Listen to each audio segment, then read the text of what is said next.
When the holidays start to feel a bit repetitive, reach for a Sprite Winter Spiced Cranberry and put your twist on tradition. A bold cranberry and winter spice flavor fusion, Sprite Winter Spiced Cranberry is a refreshing way to shake things up this sipping season. And only for a limited time. Sprite. Obey your thirst.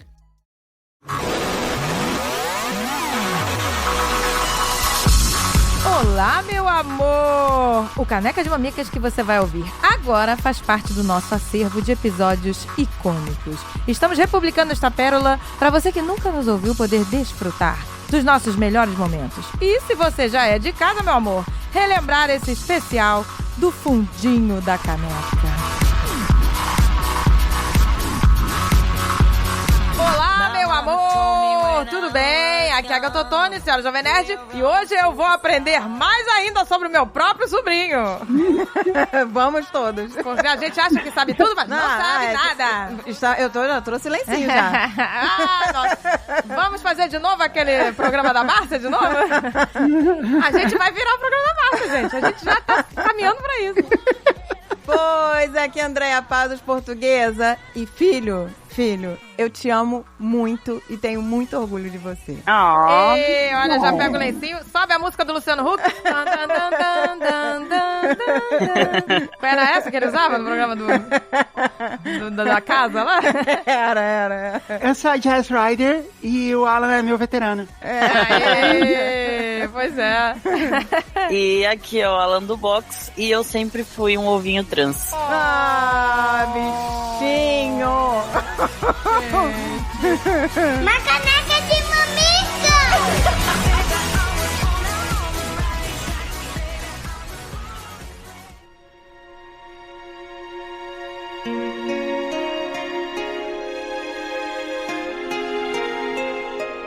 Meu Deus, vamos fazer de novo a sessão regressão? Vamos. Agora é a vez do Alan. Conte-nos tudo. In the beginning, there was only darkness. Não, True story. Do começo, voltando para o início, inconscientemente já estava lá faz um tempo. Conscientemente, a primeira vez que eu pensei sobre foram aos 12 anos de idade. Ah, tá, mas inconscientemente mas eu vou já tava dizer, lá. eu vou aqui dizer que era desde o útero, tá? Começou, André. Com a Não, eu história juro pra vocês, gente. Do jogo da colher? Não, isso é verdade. Todos os testes... Pronto, sabe começou. aquele... Antigamente não existe mais isso. Hoje em dia é chá revelação, que eu acho uma vergonha esse chá revelação. Mas antigamente não tinha chá revelação. Era, você fazia umas mandingas lá, umas simpatias, uma maluquice, pra saber o sexo do bebê. Porque você não tinha ultrassonografia pra saber naquela época. Até tinha, mas não conseguia visualizar. Era bem primitivo, era né? muito primitivo. Era bem difícil ver. Mas você tinha o negócio da colher, né? Teve da colher, da cadeira, da unha, da estica-mão, milhares. Fiz umas 10. Todas as simpatias deram menino. Todas. Pronto, agora temos a verdade. É desde o útero. Pela simpatia da colher e da cadeira. A minha mãe tava tão certa que ela, na loucura, claro, né? Sempre, ela começou a comprar tudo de menino. Tudo. Roupinha com gravatinha. Tudo da festinha, olha aí, tudo da festinha. E eu fiz, olha só que visionária. Eu fiz tudo do Alan, como eu não sabia, eu fiz tudo cor do arco-íris. O quarto dele era todas as cores do arco-íris. Tons pastéis. Profetizou o gay. Não, e em vez de ser um ursinho sem nenhum detalhe, era um ursinho de boné. Tudo era um ursinho de boné no arco-íris. Era lindo. Gente, tava tudo ali, tava tudo escrito ali, gente. Era lindo, era tudo assim, tons pastéis. Era só ler nas entrelinhas. Era bonito o quarto. Um presságio. Você passou embaixo desse arco-íris, talvez tenha isso. O arco-íris ficava embaixo do berço, aí minha mãe me passou por baixo dele. Caraca, o seu berço, cada grade era uma cor. Era tudo, cada puxador era uma cor dos armários. Eu fiz tudo arco-íris. Era uma gracinha. Ah, gente. Eu lembro que, desde criança, assim, eu gostava, em todas as brincadeiras eu gostava de fazer o personagem masculino, eu não gostava de fazer o personagem feminino. Sempre foi. As minhas amigas queriam brincar de casinha, ficava todas elas brigando pra ser a mamãe, e eu sempre falava, eu sou a papai! Olha aí. Dibs. E ninguém nunca queria, então eu achava ótimo. Eu sempre queria fazer o personagem masculino, eu ficava putaço quando sobrava o feminino pra mim. Mas isso foi um negócio que eu só fui perceber depois, né? A primeira vez que eu, ativamente pensei sobre isso foi aos 12 anos de idade, porque eu tava num site que eu acessava muito na época. o DeviantArt, que era um site de artistas, que eles postavam os desenhos deles e tal. Mas existe até hoje, né? E eu ficava... Sim, existe até hoje, mas hoje em dia ele não é tão bom. Aí eu ficava, tipo, eu passava a tarde inteira vendo o desenho lá, porque eu gostava de ficar vendo desenho. E aí eu vi o desenho de uma pessoa em específico, que era o desenho que a pessoa tava desenhando ela várias vezes, em épocas da vida diferente dela, diferentes. Então, tipo, quando ela tava com 5 aninhos, ela se desenhou, tipo, um menininho, assim, e tal. Aí, quando ela tava com 10 aninhos, ela se desenhou outro menininho. Aí, quando ela tava com 15 aninhos, ela desenhou uma parada meio andrógena, assim. E com 18 anos, ela se desenhou uma menina. Olha aí. Aí, eu fiquei, uau. Falei, nossa, é exatamente isso, só que o contrário. Você se identificou. Sério, Se ali? identificou pela primeira vez. Foi a primeira vez que eu falei, nossa, é exatamente isso, só que é o contrário. E aí, eu tentei pesquisar, mas eu não sabia pelo que pesquisar na época. Você vê, né, gente? O Alan, só pra vocês terem noção, não tem nem 30 anos ainda. Você vê como é muito recente que as pessoas estão tendo acesso, né? Exato, né? Porque a pessoa nem sabe pelo que pesquisar, né? Não sabe. Eu não sabia, não fazia ideia. E aí, tipo, eu só achava coisas sobre mulheres trans e tal.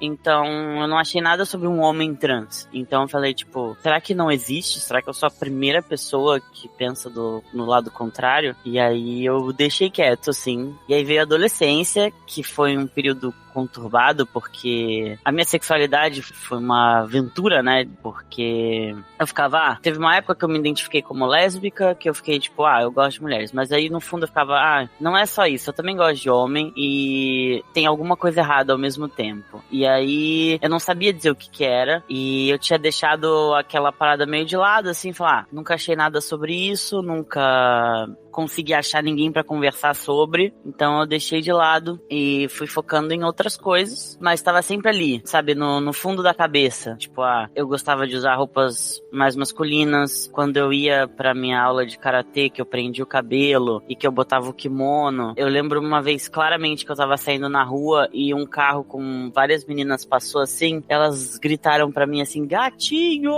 no meio da rua, e eu fiquei, tipo, me sentindo muito bem, eu fiquei, tipo... Nossa, é o momento igual que a Mari teve quando o cara... E aí, princesa, vai querer o quê? Pois é. É aquele momento, né? Coração quentinho. Que você gosta, né? Sim, teve um momento que eu tava na escolinha ainda, né, na escola no ensino médio, e um dos professores, eu não suportava aquele professor, mas, tipo, eu perguntei um negócio pro professor, ele, fala, amigão! Aí ele virou pra mim assim, e aí, tipo, meus amigos olharam pra mim, eu olhei, tipo, eu fingi que eu não gostei, mas por dentro eu tava, tipo, meu Deus. Soltando fogos. Eu fingi que eu fiquei puto, falei, como assim, amigão? A gente fica bom nisso, né, Alan? Não, vocês ficam craques. Oscar winning actor. Fingir indignação, assim, é um talento. Fun fact, eu conheço o Peter desde a 6ª série. Pra quem não sabe, Peter é o melhor amigo do Alan, não é isso? Então, pra vocês terem noção, eu e o Peter, a gente nunca se chamava pelo nome. Sério? Isso era, tipo, out of limits, e a gente nunca tinha falado sobre isso. A gente não se chamava pelo nome. Eu me lembro, vocês tinham os apelidos. Mas você lembra dos apelidos? Assim, claro, lembro. Era Raiko? Como que era? Meu apelido era Kaito, por causa de um personagem... Kaito! Kaito, eu me lembro. Eu lembro disso. Eu me lembro. Eu lembro do personagem, então, deve ser, né? Mas... Era um personagem que a gente desenhava, porque a gente se desenhava e a gente sempre se desenhou masculino. Olha só. E eu me lembro deles chamando assim um outro. Eu achava, que apelidos diferentes. No cara, a gente é muito alienada, né? E era tipo, era apelido, e a gente não usava, o nome era out of limits, e era tipo, uma regra não falada entre a gente, que a gente sempre teve. A gente só foi perceber isso depois. Entendi. Mas não só você e o Peter se chamavam assim. As outras pessoas começaram a me chamar assim também, porque eu gostava. Eu lembro que era seu nickname, assim, quando... Sim, na ainda internet. é meu nickname no Discord até hoje. Em homenagem. E sempre o avatar do Alan era sempre um desenho que ele fazia dele. Cara, eu vou te falar, eu nunca percebi. Mas depois, quando eu ia lendo o laudo da psicóloga que ela deu pro Alan, né, e eu pedi pro Alan pra ler, e o Alan me permitiu, e aí eu fui ler quando eu tava sozinha, que eu falei, eu quero esse momento, eu esperei não ter ninguém em casa e tudo. Nesse momento, quando eu comecei a ler, ela foi lá atrás. Você vê como é que é a terapia, né? Ela buscou coisas lá de trás. E o Alan, era realmente... Eu comecei a perceber que o que eu não dava atenção já eram alguns sinais. Não quer dizer que isso é padrão, tá, gente? Não quer dizer que seu filho tem gosto assim. Até porque cada caso é um caso. Mas era desde bebê. O Alan não gostava de um laço na cabeça. Ele arrancava na hora. Eu botava, não ficava um segundo. Eu me lembro que eu falei, se você deixar o lacinho aí, eu ficava negociando. Se você deixar o lacinho aí, a mamãe vai te dar, sei lá o quê? Um doce, sei lá. Eu tinha que negociar, mas não ficava. Ele tirava. E era tudo. Ele ganhava, gente, eu não tô brincando, ele ganhava aquelas bonecas grandonas, que vem dentro da caixa em pé, assim, que faz um volume na hora que a pessoa chega com aquele pesantão. O Alan pegava a caixa, levava com todo cuidado pro quarto, botava assim, encostado na parede e não abria. Eu ficava, você não vai tirar a bonequinha da caixa? Não. Ele fala assim, não, deixa aí. E não tirava. Eu podia vender como item de colecionador depois, porque tava, sabe, intacta. Ele não gostava. Ele só gostava dos pokémons. Isso com quantos anos, Deia? 5 aninhos, por aí. 5 aninhos. Eu lembro disso. Assim, mais uma vez, não que isso só isolado significa alguma coisa, né? É sempre um conjunto de coisas. Mas eu lembro que o Alan não era aquela criança de ficar, sabe, penteando boneca. Era só Pokémon, gente. A vida dele era Pokémon. Eu deixava de viajar porque ele não podia perder um episódio de Pokémon. Era umas paradas. Uma vida de hiperfoco. Uma vida de hiperfoco. Mas tava lá os sinaizinhos, sabe? Meu sonho era dar uma festa de princesa. Porque como? Ó, como os pais, esse é que é o perigo. Como eu não tive, nunca fui chamada de princesa e todo mundo, eu passei a minha infância inteira sendo chamada de menino, o meu sonho era o quê? Extravasar no filho. Falei, nasceu, agora eu vou explodir. A festa do glitter explodir rosa. princesa, vai ser inferno. E não adiantava. Por quê? Porque o Alan não queria. E aí eu ficava assim, vamos fazer a festa das princesas. Não. Eu quero do 101 Dálmatas. Aí eu falei, tudo bem. Então tá, ano que vem a gente faz, então. Aí chegava ano que vem, eu quero do Hércules. Eu falava, Hércules? Quero do Hércules, mamãe, por favor, do Hércules. Vida de inseto. Vida de inseto. Essa foi... Nunca era. Mas assim, tudo isso não quer dizer nada isoladamente. Uma coisa que é importante dizer nesse aspecto, assim, é que houve algumas fases na minha vida que eu agia de forma hiper masculina. Porque era uma tentativa de... Mascarar. Ou de mascarar, ou de se enquadrar, ou de negar. Tiveram várias vezes na minha vida que eu tava fazendo o contrário. Eu tô falando isso porque a gente pode ter pais ou mães de crianças trans ouvindo a gente e tal, e eles podem falar assim, não, mas meu filho sempre gostou de brincar de boneca, ou sempre gostou de fantasiar de princesa. Isso não tem nada a ver, assim. Aqui no caso do Alan... É o meu caso, entendeu? No caso do Alan... O meu caso. Exato. Toda pessoa trans vai ter uma experiência diferente. Não, e não quer dizer nada, porque o amigo do Alan ia lá pra casa, menino, brincava de Barbie, boneca, Polly, escondido da mãe, ele pedia pra não falar pra mãe dele, exato. Sabe? Nada mudou a feijoada. Ele tá aí, casou, teve filho, não sei o que, sabe? Não, é um homem cis. Hétero, no caso. Não mudou. Ele ter brincado de boneca não alterou nada na vida dele. Brincar de Barbie, né? Não alterou nada. Eu, quando era criança, em uma certa época da minha vida, assim, eu tinha amigas e elas me chamavam pra brincar com as bonecas delas de Barbie e tal. Eu ia até achando assim, nossa, que legal, vai ser uma chance e tal. Mas no fim eu não curtia, não era legal, assim, porque eu não gostava muito das brincadeiras delas, porque era muito assim, eram elas meio que imitando a rotina dos pais delas, com as Barbies. E eu achava meio chato, assim, eu achava, não, tem que ter uma aventura, sabe? Tem que ter uma história aqui, tipo... que você não brincou com a gente. A gente tinha história, a gente não gostava de brincadeiras triviais. A gente tinha até Barbie na guerra, na Segunda Guerra Mundial, lembra? Caraca. Segunda Guerra Mundial sendo bombardeada e a Barbie tendo que proteger a Casa Rosa. A gente tinha história, meu amor. A gente era complexo. Brincou com as pessoas.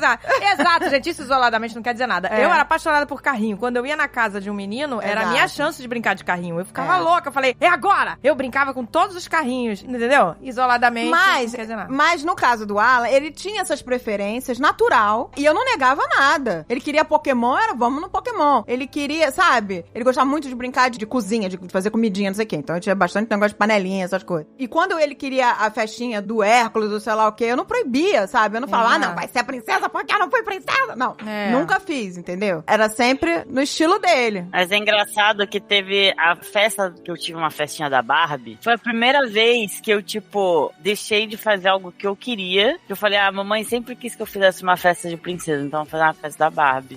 Então, eu vou te falar isso. Eu percebi, juro pra você, olha só como eu já tava malandra, olha a malandragem. Eu falei, se eu falar, vamos fazer uma festa da Barbie, o Alan não vai topar. E aí eu falei assim, Alan, olha que ideia gênia que eu tive. Vamos fazer o mundo da Barbie chamar chamar todos os seus amigos pra brincar aqui, a gente monta a cidade da Barbie. E aí o tema da festa é Barbie.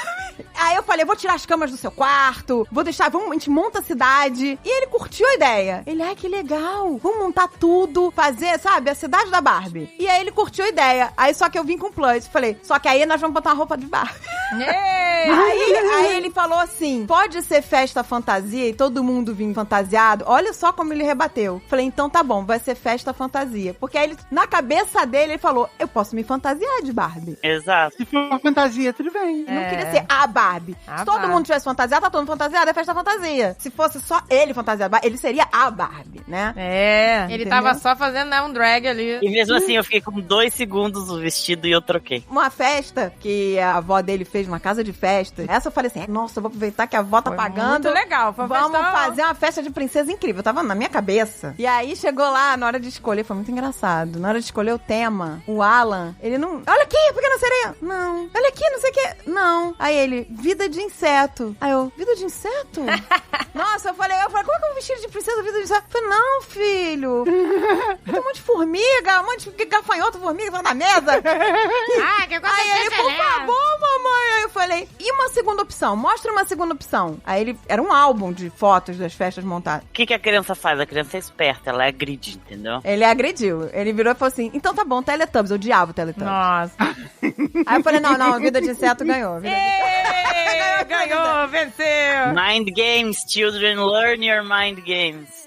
Não, learn mind games. Vai pro pior. Aí a Bisa virou e falou assim, não, eu me lembro que a Bisa viu a minha cara de decepção, mas assim, eu não podia contrariar, a festa era dele, não minha, claro, né? Aí a Bisa viu minha cara e falou assim, a minha avó sempre percebeu essa minha vontade, né, da explosão de princesa. Ela virou assim, não tem problema, minha filha, eu vou dar um vestido pra ele vir do jeito que você gosta. Aí a minha avó realmente comprou um vestido azul marinho, cheio de flores rosa, era a coisa mais linda. O Alan chegou na festa com aquele vestidinho, eu não tô brincando, em 5 minutos, ele descobriu que tinha um quarto que é cheio de fantasias. E aí ele correu com os amiguinhos da escola pra esse quarto, e as assessoras lá da casa de festa, super organizado, tudo limpíssimo, lavadinho no cabide, arrumou cada um. Aí sai todas as crianças. Eu tô vendo sair as crianças do camarim, né? Do camarim da fantasia. Aí tô vendo. Aí saiu uma odalisca, uma princesa, Jasmine. Já até sei qual é. Não sei o quê. Aí daqui a pouco saiu o Alan.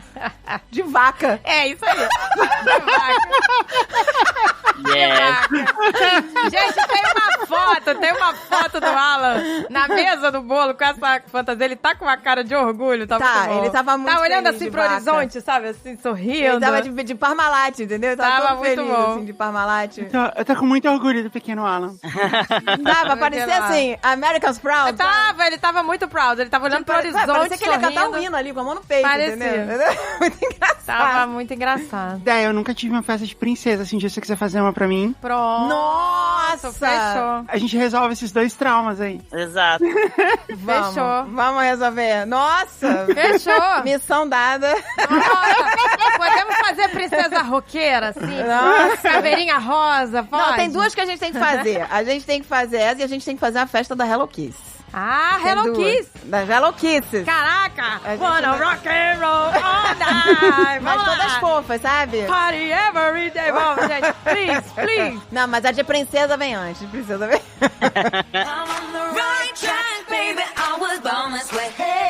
Agora, isso que o Alan falou de Mind Games, assim, é impressionante, né, Alan? Como a gente aprende isso, assim, que eu tinha um monte de estratégias, assim, pra meio que, tipo, levar as pessoas a fazerem o que eu quero, sem deixar claro que era, tipo, o que eu queria, né? Parecia que foi ideia deles. Aham. Eu lembro uma vez, fez um frio, assim, absurdo em Brasília. A gente tava crescendo muito rápido, né? E quando você é criança, você perde roupa. E era normal fazer esse frio em Brasília, eu não tinha nenhuma roupa mais de frio, assim. Aí eu cheguei e falei assim, pra minha mãe, eu falei, eu tô com muito frio, não tem nenhuma roupa que me serve. E não adianta, tá com cobertor, assim. Porque eu tinha todo um plano de que eu sabia que ela ia no armário das minhas irmãs e pegar alguma coisa lá. E eu sabia que isso ia rolar. Aí ela foi, pegou um casaco cor-de-rosa da minha irmã e falou assim, ó, põe esse aqui. Eu falei, não vou pôr o casaco cor-de-rosa. Ele fez uma resistência, sabe? Caraca. Eu passei Todo um showzinho. Eu passei uma semana com esse casaco. Nossa. E eu fazia isso direto, assim. Teve uma vez que era aniversário do Rafael, no meu irmão. E uma tia foi comprou um disco do Trem da Alegria pra ele. E falou pra minha mãe, ó, tô levando de presente pra ele um disco do Trem da Alegria, que a gente gostava bastante e tal. E minha mãe falou assim, ó, esse ele já tem, troca por outro. E aí ela apareceu lá no aniversário do meu irmão com um disco das Paquitas. Que na cabeça dela era, tipo, coisa de criança, né? Não era coisa de menina. Coisa de criança, das Paquitas. E meu irmão detestou, né? Fez igual o Alan, assim, tipo, beleza, põe lá no canto, lá, foda-se. E aí eu falei assim, deixa aqui comigo que eu vou trocar. Eu resolvo, pode deixar. Tá até hoje aqui o disco. Nunca foi trocado. Olha aí a Mari. É tão bom, bom. Quem quer? Eu sei todas as músicas. Se botar pra tocar, eu sei todas as músicas. Nossa, aí, mais que uma delícia. festa, Mari. Vai ter a Princesa, Nossa. Hello Kitty e Já Paquitas. Nós vamos... 3 Nossa. anos de tema garantido. Nossa. Já tá organizando as festas dos próximos 5 anos. Eu vou postar, quando Beleza. o programa for pro ar, eu vou postar uma foto com o disco. Tá até hoje aqui. Caraca, que legal. Nossa, cara. vamos fazer a lista das festas que a gente tem que fazer. Mas isso é verdade, tipo, a gente aprende a fazer o joguinho. Esses mind games do tipo, eu pegava a roupa do André direto pra usar. Falava, mas é que a minha roupa não tá pra lavar. Meu negócio tá isso, vou pegar aqui que é mais rápido. Pegar o casaco do André, vou fazer isso. Eu fazia isso direto. Aí eu ficava, a gente tem que sair pra comprar roupa, ela tá sem roupa. Fica pegando teu irmão. Não, é que tá pra lavar. Essa história toda, né, a gente ainda tá lá na infância, né? Ainda tá no fun times and happy times, entendeu? Então, assim, na infância você não tinha, assim, nenhum desconforto em relação, tipo, vou arrancar a roupa que eu tô. Eu tinha essas ideias, tipo, eu gostava de coisas mais masculinas, mas eu também não ligava pra várias outras coisas, né? Então, tipo, porque, por exemplo, mesmo na adolescência, eu sempre gostei, tipo, eu sempre achei saia um negócio legal, uma roupa bonita, sabe? Tipo, eu sempre vi roupas como roupas bonitas, entendeu? Mas o Alan ia pra um lado, assim, as saias deles pareciam todas cute, que eram todas xadrez. O xadrez ou preto? E ele ia pra um lado meio... Eu tive minha fase emo. Era emo, esse que eu queria lembrar. Ele ia pro lado emo, né? Aí era tudo com corrente, sabe? Isso. Era bem rock and roll mesmo. Era isso mesmo. Com as correntinhas, xadrez. Tive minha fasezinha emo e tal. Era isso sempre assim. aí, E eu achava que, rock and roll, eu achava legal. Eu achava maneiríssima a roupa dele. Eu tinha esse conflito, né? Porque, tipo, eu achava a saia bonita, mas eu achei a saia bonita. Então, por que quando eu coloco, eu não me sinto bem na saia, entendeu? Que aí reafirmava uma imagem que você não queria, né, ser associado. Eu tinha esse conflito na minha cabeça porque eu ficava assim, entendeu? Por isso que foi difícil pra mim. Porque eu ficava, mas eu gostei da saia. Beleza, eu gostei da saia. Eu botei a saia, por que eu não gostei? Entendeu? Eu ficava confuso. E aí a adolescência veio e a adolescência é um tempo difícil. A adolescência é difícil pra todo mundo, mas pra pessoa Nossa, muito trans mais. é um pesadelo, gente. Porque aí, beleza, eu tinha esse meu amigo Peter, que a gente não chamava pelo nome e que a gente se desenhava do jeito masculino, e mesmo assim a gente não se ligava, a gente demorou pra se ligar disso. Mas beleza, a gente tinha isso. E aí, tipo, cada vez mais eu me sentia desconfortável com as minhas roupas, com as minhas coisas. Então eu comecei a escolher roupas mais largas, eu comecei a botar vários casacos, mesmo que eu não tivesse com frio, porque meu peito começou a crescer bastante e isso me incomodava muito. Eu comecei a esconder as minhas saias, comecei a não usar elas mais. Nossa, e aí eu começava a falar, Alan, olha que esse bando de roupa que você não usa. Porque eu ficava sempre reclamando que ele não usava as roupas, usava sempre as mesmas roupas. É engraçado, realmente, você falou do seio, né? O Alan nunca foi de usar decotão. Nossa, e eu tinha as familiares que ficavam, olha, tá com peitão, e botava a mão no meu peito e ficava, eu quero morrer toda vez. Nossa. Meu Deus, quem botava a mão no seu pé? Gente, eu nunca botei a mão no seu pé. Não fui eu, hein, gente? Não, essa tia-avó mais velha, assim, então.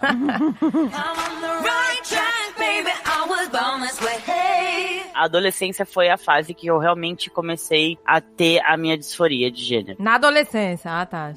Eu não tirava mais foto, não gostava de tirar foto. Com quantos anos, Alan? 13, 14, Sei. beirando 15 ali, mas eu parei, eu não gostava mais de tirar foto, eu me sentia desconfortável, eu passei a detestar, porque eu me via nas fotos e eu ficava tipo, quem é essa pessoa na foto? Por que não sou eu? Que foi aí que a minha disforia começou a bater pesado, assim. Então, tipo, foi quando eu chegava em casa, eu tirava a roupa pra me trocar e eu olhava no espelho e eu começava a chorar e eu não sabia por que eu tava chorando e eu não entendia o que tava acontecendo e eu só olhava e eu falava, eu não quero estar aqui. É muito pesado, gente. Pois é, eu quero que as pessoas escutem isso, entendeu? Porque as pessoas têm que ter empatia por isso. Você tem que se botar no lugar do outro. Então imagina que você, que tá ouvindo aí, tá em casa, tá trocando de roupa, e você se olha no espelho e você começa a chorar porque você não se reconhece ali. Você imagina essa sensação? Eu quero que vocês imaginem essa sensação. É muito forte. É como se você tivesse preso numa gaiola e a gaiola tem uma cortina de teatro na frente. E você, por mais que você balance a gaiola, ninguém escuta, porque só você sabe. Então só tem o eco do seu próprio desespero. É basicamente isso. Mas você sabia, Alan, era isso já? Ou você ainda tava confuso em relação, tipo, eu não entendo porque eu tô me sentindo assim? No começo foi eu não entendo porque eu tava me sentindo assim. Eu não entendo porque eu não tô me reconhecendo. Eu não entendo porque que tá acontecendo isso. Que foi essa transição de corpo mesmo. Foi quando começou a mudar e eu comecei a sentir essas coisas. Eu ficava, por quê? Por que é assim? Sabe? Começou a crescer. E aí, com isso veio a parada de eu não querer mais tirar foto. Eu não fazia coisas que eu gostava. Por exemplo, mesmo que eu gostasse da saia, eu ia evitar usar a saia. Eu só usava quando, tipo, eu era obrigado a usar. Ou, tipo, você vai sair com a família, então você vai sair bonita. Eu tinha que botar uma roupa mais feminina. E aí, tipo, era só aí, nesses momentos, que eu usava essas coisas. Eu evitava elas o máximo que eu podia. Teve algum momento que você tentou se conformar, assim, que você tentou assim, não, quer saber? Eu vou usar esse tipo de roupa e vou gostar dela, assim, eu vou tentar gostar, eu vou tentar curtir. Rolou isso pra você? Mais ou menos, assim, tipo, porque eu tava assim, nessa época, eu comecei a pesquisar mais coisas, eu falei, olha, às vezes eu sou butch, entendeu? Às vezes eu só não gosto de coisas femininas, e tá tudo bem, e tá tudo certo. E aí eu comecei a andar mais butch e tal, comecei a namorar uma menina, e aí eu tava tipo, não, beleza. Porque eu já tinha namorado um rapaz antes, e coitado, não é culpa dele. Nossa, gente, eu me lembro disso. O meu primeiro namorado, e eu não percebi, quem percebeu foi a minha mãe. O quê? Eu cheguei e falei, Alan, esse menino não tá te fazendo bem. Cada mensagem carinhosa, fofinha, que o menino mandava, eu via o Alan assim, olhando pro celular, revirando o olho, assim,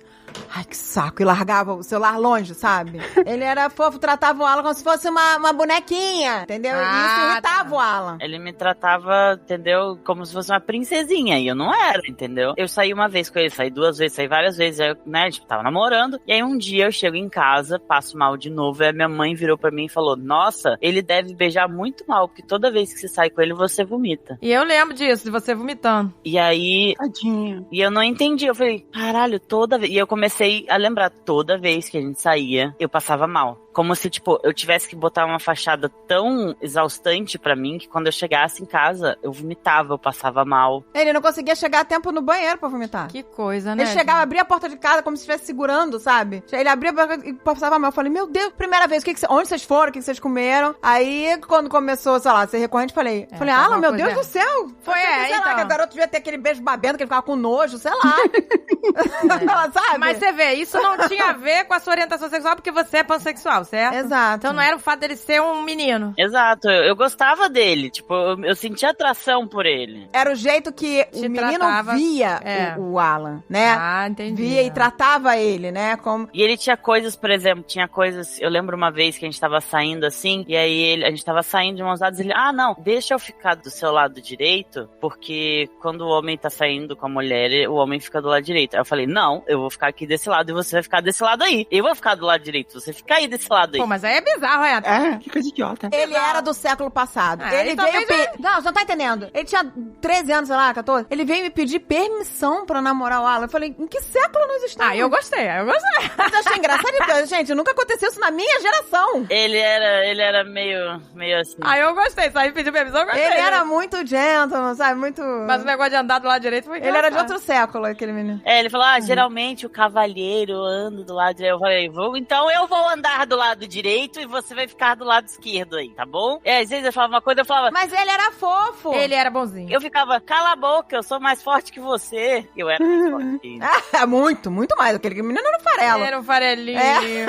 Não, e eles faziam luta junto. Eles se conheceram na academia de luta agora, de Kung Fu. E eu tinha um crush nele, entendeu? Tinha, o Alan tinha. Quando eu comecei a namorar ele, eu não gostava do jeito que ele me tratava. Mas eu ficava, tipo, mas ele não me trata mal, entendeu? Por que eu não gosto do jeito que ele me trata? Cara, eu lembro que ele dava umas pelúcias pro Alan. Eu juro pra vocês. O Alan chegava, largava a pelúcia. Não colocava no lugar. O Alan tacava a pelúcia, assim, tipo, no fundo do quarto, sabe? Ele tacava, jogava longe, como, tipo assim, queria que voasse pela janela. Aí eu ficava, meu Deus, Alan, o que que eu... Falei, ai, coisa cafona. Tudo ele fala assim, coisa cafona, sabe? Ele detestava a situação. E aí eu pegava as pelucinhas, arrumava, botava no cantinho. Quando eu via, tava tudo no chão. Ele ia lá e, tirava e jogava no chão, sabe? Porque ele não tinha coragem de jogar fora, Mas sabe? maltratava as Mas pessoas. maltratava, exato. Até... Judiar de você. E aí eu comecei a achar, eu falei, eu não gosto de pessoa melosa. Ele falava isso pra mim. Aí eu falei, então por que você continua isso? Depois dessa parada de eu perceber que eu tava passando mal toda vez, eu falei, não, eu vou me afastar. Não foi o melhor approach. Eu nem cheguei a conversar com ele o porquê que eu não queria mais, eu só me afastei. E eu me lembro que esse menino um dia chegou pra mim e perguntou, né, por que o Alan não queria mais falar com ele, por que, né? Ele chegou a perguntar pra mim, um dia que eu fui lá buscar no Kung Fu, eu olhei pra ele e falei, meu filho, vocês estão muito novinhos, você tem que curtir, tem que brincar, tem que, sabe? O Alan tá muito novo, eu falei, o Alan é um Peter Pan. E o Alan até fez uma festa de Peter Pan, né? Vestido de Peter Pan. Quando ele completou 18 anos, que era a maior idade, ele quis uma festa e ele foi vestido de Peter Pan. Ah, legal. Aí eu tive a certeza, ele quer viver em Neverland. Ele não quer crescer. No caso, né, na minha cabeça, eu não queria, eu não quero virar uma mulher, entendeu? Pois é, olha aí. Por isso que era o Peter Pan, né? Que você tinha medo. Porque era algo que eu não era, né? E aí eu comecei a namorar essa menina, e eu gostava muito dela, e aí foi quando as coisas começaram, eu sabia que não tinha mais como esconder isso. Esconder dela, você tá falando? De esconder dela, porque, Tá, não, mas né? antes de você falar isso, deixa eu te perguntar uma coisa. Porque, assim, você teve que sair do armário pra sua família e tudo mais, como uma pessoa lésbica, antes mesmo de você contar pra ela, pra sua namorada. Sim. E como foi isso? Porque você é uma pessoa que saiu do armário 2 vezes. Ele saiu duplamente. Saiu duplamente, porque a gente achava, na nossa cabeça, que tratava-se de uma mulher cis lésbica. Quando eu saí do armário como lésbica, entre aspas, assim, meio que não foi surpresa pra ninguém. Não, a gente já sabia. A gente já sabia. Quer dizer, a gente já sabia. A gente achava que, né? Que eu já tinha certeza. Eu falei, o Alan é lésbica. Eu já tinha isso, né? Pelo jeito de se vestir e tudo. Não foi surpresa. Não foi. Essa parte que a gente achava que era surpresa. verdade, né? A gente não foi surpresa. E foi super de boa, até porque a namorada do Alan, a família tinha horror a isso, né? Não aceitava que a filha era lésbica. A minha namorada, na época, né, a mãe dela me odiava, mas odiava assim, odiava. E era engraçado, porque quando eu era só amigo dela, ela me adorava. Quando eu ia na casa dela lá, ela me adorava. E aí, a partir do momento que a minha namorada da época falou que a gente tava namorando, acabou. O meu nome não podia ser mencionado naquela casa, entendeu? Nossa, que horror. Eu não podia pisar perto da quadra daquela casa. Ela não podia ser vista comigo. A mãe dela me odiava, mas é assim, ódio mesmo, assim, ódio mesmo, assim. Do tipo até infantil, assim, sabe? Quando minha namorada da época falou, a mãe dela ficou meses sem falar com ela. A mãe dela foi pra terapia pra conseguir voltar a falar com a filha, entendeu? Eu lembro de você falando que ela falava pra filha, olha o que você fez comigo. Ela virou e falou, você tá destruindo meu casamento, pra filha dela. Nossa, meu Deus. Olha, eu vou te dizer, eu tinha muita pena daquela menina. Muita, você porque ela tava com uma carga imensa. E eu sempre falava pro Alan, aqui, vocês fiquem sempre aqui em casa. Porque eu ficava preocupada, né? Eles já não podiam namorar na casa da menina, porque não tinha... E nem na rua. E nem na rua, nem na porque rua. Estávamos em Curitiba. E eu tinha medo, né, delas serem pessoas baterem, você sabe como é que é, Curitiba. Eu falava, aqui é o porto seguro de vocês. E as duas viviam lá em casa. Vinham lá em casa. A menina ficava lá em casa até meia-noite, até quando não dava mais. Ela ia pra casa pra dormir, porque ela tinha que voltar pra casa. Então, mas você tava falando, Alan, que não foi uma surpresa pra ninguém, mas teve esse momento de, gente, ó, tem uma namorada. Eu virei e falei, gente, tô namorando tal pessoa. E aí, tipo, a minha mãe falou, eu já sei. Foi basicamente isso. Só que eu não falava nada, né? Eu esperei ele confiar pra falar. Eu lembro disso, que a gente morava junto, né, lembra? Aí antes do Alan falar que tinha uma namorada, não sei o quê, ele ficava ouvindo direto aquela música da Katy Perry. I kissed the girl, I liked it. Aí ele botava em loop a música. Aí o Alexandre, eu acho que o Alan está querendo dizer alguma coisa pra gente. Não, Querendo mandar uma mensagem. Sutilezas. Tinha uma outra que era um grupo de meninas lésbicas. Everything she said. É isso aí. Aí eu não tinha mais dúvidas. Aí eles ficavam, acho que ele tá querendo mandar uma mensagem. Eu falava, ele tá ouvindo a música. E aí teve esse momento, mas esse foi o momento mais tranquilo, entendeu? Porque, tipo, foi o momento em que eu fiquei, eu vou falar isso, porque as pessoas vão aceitar isso, entendeu? Uhum. E aí eu consegui fingir que eu era lésbica por um tempo. Uhum. Eu consegui vestir essa identidade e falar, não, eu sou só uma lésbica but e é isso. Vou botar isso na minha cabeça. Eu tentei, eu tentei com todas as forças que eu tinha, assim. Mas não era o suficiente. Terminava, tipo, chegava ao final do dia, eu chorava de noite, toda noite. Eu não conseguia... Porque ainda não era verdade. Não conseguia mais olhar pra mim do pescoço pra baixo, não conseguia olhar. Mega desconfortável. Então, tipo, até em momentos íntimos era desconfortável, então eu, tipo, não sabia mais o que fazer. Eu falei, não tenho mais como esconder isso, pelo menos da minha namorada, entendeu? Aham. E eu falei, e agora vai ser o momento, eu vou contar pra ela, ela vai terminar comigo, porque ela é lésbica, e é isso. Eu tava preparado pra esse momento. Aí eu cheguei nela e falei, olha, eu preciso... Quantos anos você tinha nessa época? 16, 17, por aí. Uhum. Então, tipo, eu já tinha essas coisas em mim, tentei jogá-las pro lado, eu tentei ao máximo jogá-las pro lado, mas não tinha como. Eu falei, vai ter que ser isso, eu vou ter que falar com ela e eu tenho que me preparar. Eu me preparei mentalmente, falei, beleza. Eu cheguei lá, sentei com ela, falei, olha, eu me sinto assim, assim, assado. Eu sou um homem, mas eu sinto que eu nasci... O meu corpo não condiz com como eu me sinto. Na época eu usava o termo, né, eu nasci no corpo errado, mas hoje em dia eu não gosto desse termo. Foi isso, eu falei com ela e tal, e aí, né, eu já tava chorando, mentalmente preparado para o que vinha a seguir, né. E aí, ela virou pra mim e falou,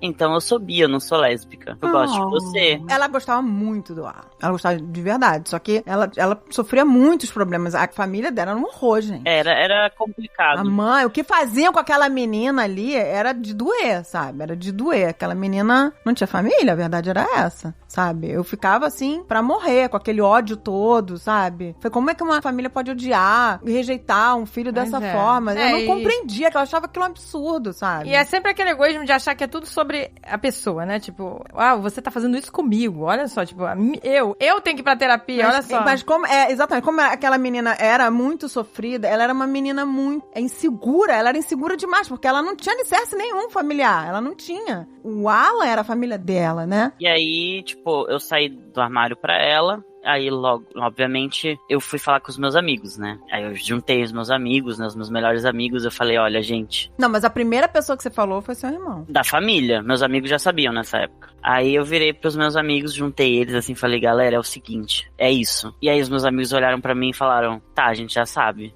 E eu fiquei, ué... Ô, gente, essa galera é muito mais à frente da gente, né? Pois é. Essas gerações, gente, a coisa tá melhorando. Assim, eu devo ressaltar que os amigos pra quem eu contei, Peter, Lua, meus outros amigos, é todo mundo LGBT, entendeu? A gente cresceu meio que se descobrindo, meio que trocando experiências. Eu tive esse privilégio de crescer junto com outras pessoas LGBT muito próximas de mim. E eu sou amigo deles até hoje, entendeu? E, ao mesmo tempo que eu tava ali me descobrindo, tinha o Peter que tava se descobrindo não binário, tinha Lua que tava se descobrindo ace, sabe? Tipo, tinha outra pessoa que tava se descobrindo bi, sabe? Então, a gente meio que era a nossa bolinha gay, entendeu? A gente tava ali se descobrindo e trocando experiências. Então, quando eu cheguei pra eles e falei, olha, é isso, eles olharam pra mim e falaram, ok, a gente já sabia. E eles perguntaram como que você quer que a gente te chame? E eu não tinha um nome ainda, né? Eu não sabia. Então, enquanto isso, a galera me chamava de Kaito e tal, que era o meu apelido, que era o apelido que o Peter tinha dado pra mim. A gente seguiu assim, continuei namorando a menina que eu tava namorando. Eles te chamavam de Kaito e eles usavam os pronomes masculinos? É. Ah, que legal. E aí, sempre usavam. Eu não gostava de pronome feminino. Não gostava, e todo mundo sabia. Quando eu, desde criança, a gente tava falando de Mind Games lá atrás, quando eu comecei a usar o meu apelido ao invés do meu nome como meu nome principal, também era isso, assim, também era uma defesa, sabe? De não ter que lidar com o meu nome. Exato. Porque meu apelido era muito mais neutro, assim, era muito mais... Kaito era um apelido neutro, entendeu? E tipo, nossa, todo mundo sabia que eu odiava, eu detestava o meu nome, assim, sabe? Tipo, era não, don't touch, sabe? Todos os meus amigos sabiam que eles não podiam me chamar assim. Eu também. E aí o que eu fazia um Mind Games com as pessoas que eu falava assim, eu já tô ok de falar meu dead names, tá? Então eu vou falar, só pra vocês saberem.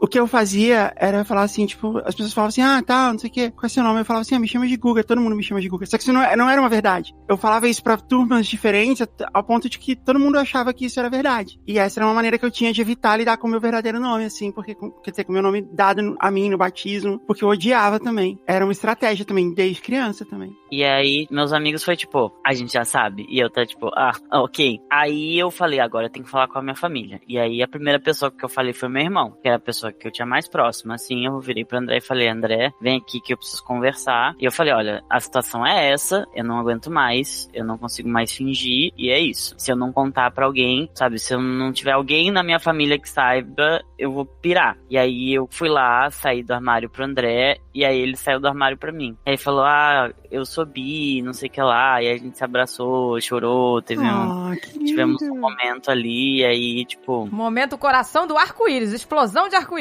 Cadê o ursinho carinhoso com a barriguinha do arco-íris nesse momento?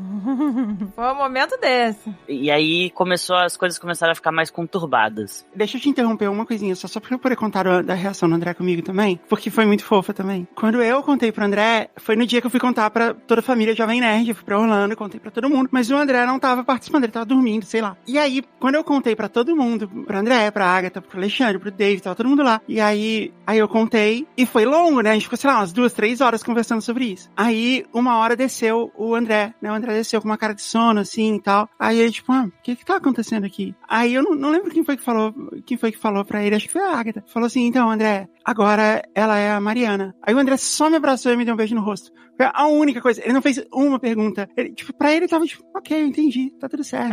Que legal. Exato. Eu não sei, foi muito fofo, foi fofíssimo. Foi uma das melhores reações. O André é muito fofo. O André é coração, gente. E aí começou um período bem conturbado, que foi o período do tipo, eu comecei a fazer teatro, que era uma parada que eu gostava muito. Teatro musical ainda, que é uma parada que eu gostava demais. E ao mesmo tempo, tipo, a minha voz era muito fina. Então, tipo, era soprano. E eu me lembro que eles davam os papéis pro Alan que o Alan não gostava. Tipo, davam o Alan ser a Elsa. Eu me lembro dessas conversas. Que o Alan canta pra cacete, gente. Não sei se vocês sabem, ele canta pra cacete. Pois ele canta profissa. Sabe, ele pode ir pra Broadway. E aí, como ele se destacava, não, de verdade. Eu me lembro que eu quis que ele entrasse pro teatro, porque eu sabia do poder da voz dele. Aí, eu fiquei sabendo que ia ter uma audição pra poder ser escolhido pra fazer um curso de musical, né? Só que não era qualquer um que podia entrar nesse curso. Você tinha que fazer uma audição pra ver se você podia, porque se você não soubesse cantar, você não tinha como, né? Você já tinha que saber cantar pra estar dentro desse curso. Era teatro musical, né? E aí eu me lembro que eu levei o Alan e o André. Aí eu falei, vamos lá, gente, teatro musical, vocês, né? E eu ficava pro Alan, você canta pra caramba, não sei o quê. Aí o Alan, ele não acreditava no potencial da voz dele, não sei. E eu falo, Alan, você canta pra caramba. Aí ele tava morrendo de vergonha. Eu me lembro que tava na hora da audição, e ia entrando as pessoas, né? Fecham a porta, ninguém entra, só a pessoa que vai cantar, nem os pais, ninguém entra. Entrava, e aí o Alan percebeu que dava pra ouvir quem tava de fora, dava pra ouvir quem tava lá dentro da sala fazendo a audição. Ele olhou pra mim e falou assim, nossa mãe, não vou ser aprovado. Eu falei assim, claro que vai, você canta pra caramba. Aí ele virou e falou assim, mas eu tô com vergonha. Eu falei, tá com vergonha de quê? Aí ele, eu não quero que você escute. Era uma casa de 3 andares. Ele me fez e falou assim, eu quero que você vá lá pro primeiro andar. Aí eu falei, tá bom. Eu desci as escadas, fui pro primeiro andar mesmo, fiquei lá na portaria. Aí o cara da portaria ficou olhando, ele, já fez a audição? Eu falei, não, é meu filho que veio. Eu falei, não, eu vou esperar aqui que ele falou que não quer que eu escute. Daqui a pouquinho, começa a escutar um vozeirão. Aí o cara ali, o que tava na portaria, falou, caraca, essa voz aí tá aprovada. Aí eu olhei pra ele e falei assim, é o meu filho. Ouça a voz! Era uma potência, gente. Que música que você cantou? You and I, da Lady Gaga. Caraca, isso mesmo, foi Lady Gaga. Aí a gente lá embaixo, a gente tá, You and I, aquela voz de vozeirão. Aí ele saiu, ele viu que eu tava lá embaixo, né, que ele saiu, desceu. Aí eu falei assim, uau. Deu pra ouvir daqui. Não funcionou botar a mamãe no primeiro andar. Não adiantou nada. Mamãe ouviu tudo. Cara, mas eu juro pra você, não dava pra ouvir nada de ninguém. Lá do primeiro andar não dava, mas o Alan não tinha como. E aí, quando ele foi pra peça, eles botavam ele, né? Pra fazer nos papéis, mas tudo os papéis que ele não queria fazer. Soprano, né? Não, da Elsa, tinha que se vestir de Elsa, sabe? Eu lembro, né? Aí eu comecei a ter alguns problemas, porque eu sabia que eu tinha uma voz boa, entendeu? Tipo, eu sabia que minha voz soava bem. E aí foi quando eu comecei a cogitar, assim, e eu pensei, caralho, e se eu tomar hormônio e minha voz não ficar boa? E se eu tomar hormônio e estragar minha voz? E não conseguir mais cantar? E aí, isso foi uma das coisas que me travou durante um tempo, assim, que eu fiquei com medo. Que eu sempre achei, né, tipo, eu canto e é isso, entendeu? Se eu não canto bem, o que mais eu vou fazer, entendeu? Então era tipo, se eu não conseguir fazer a única coisa que eu acho que eu consigo fazer bem, o que eu vou fazer? O que me resta, entendeu? Mentira, que você faz outras coisas maravilhosamente bem, mas... Ok, mas entendeu? O adolescente funciona assim. Não, mas você tem muito talento. É o principal talento, com certeza. E aí, eu tinha muito medo de, tipo, estragar isso, entendeu? De, tipo, e aí, o que eu vou fazer? Eu lembro que uma vez eu fiz uma apresentação de gospel e eu cantei uma música que tinha uma nota alta muito absurda. Tipo, muito absurda. Eu chamava ela de a nota do golfinho, porque era uma nota muito alta. E eu apresentei essa música e todo mundo ficou maluco e tal.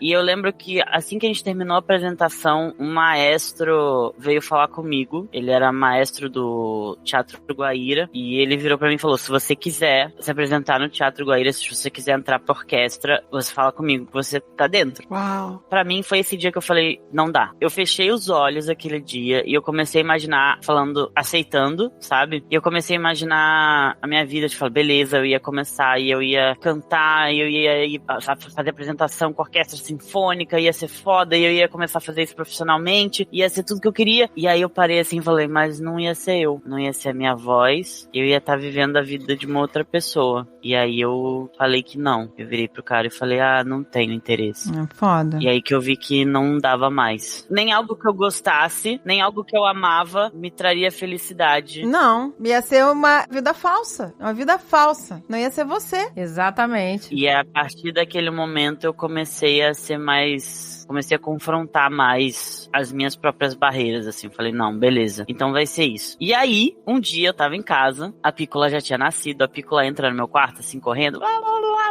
E aí, do nada, absolutamente do nada, a Agatha senta na minha cama, assim, do lado, assim, ela senta na beira da cama, assim, a Pícola tá correndo pelo meu quarto. A Agatha vira pra mim e fala, você é trans? Eu nem me lembro disso. Se falei, nem me lembro. Tá acontecendo Alzheimer, meu Deus. Agatha, pelo amor de médico Deus. agora, pelo amor de Deus, aprender uma língua nova, tailandês, não sei. Eu não estou, meu Deus do céu. Ela virou assim pra mim do nada. Eu fiquei tipo, eu falei, meu Deus, eu não sei como falar. Mas ela te chamou de Alan? Não. Não, ela não falou Alan. Entendi. Ela chegou, Entendi. sentou e falou. Ela não falou nem o meu nome. Ela chegou e sentou. Você é trans? E eu fiquei bom. tipo, Aí tem que tocar aquela música. I'm a Scatman.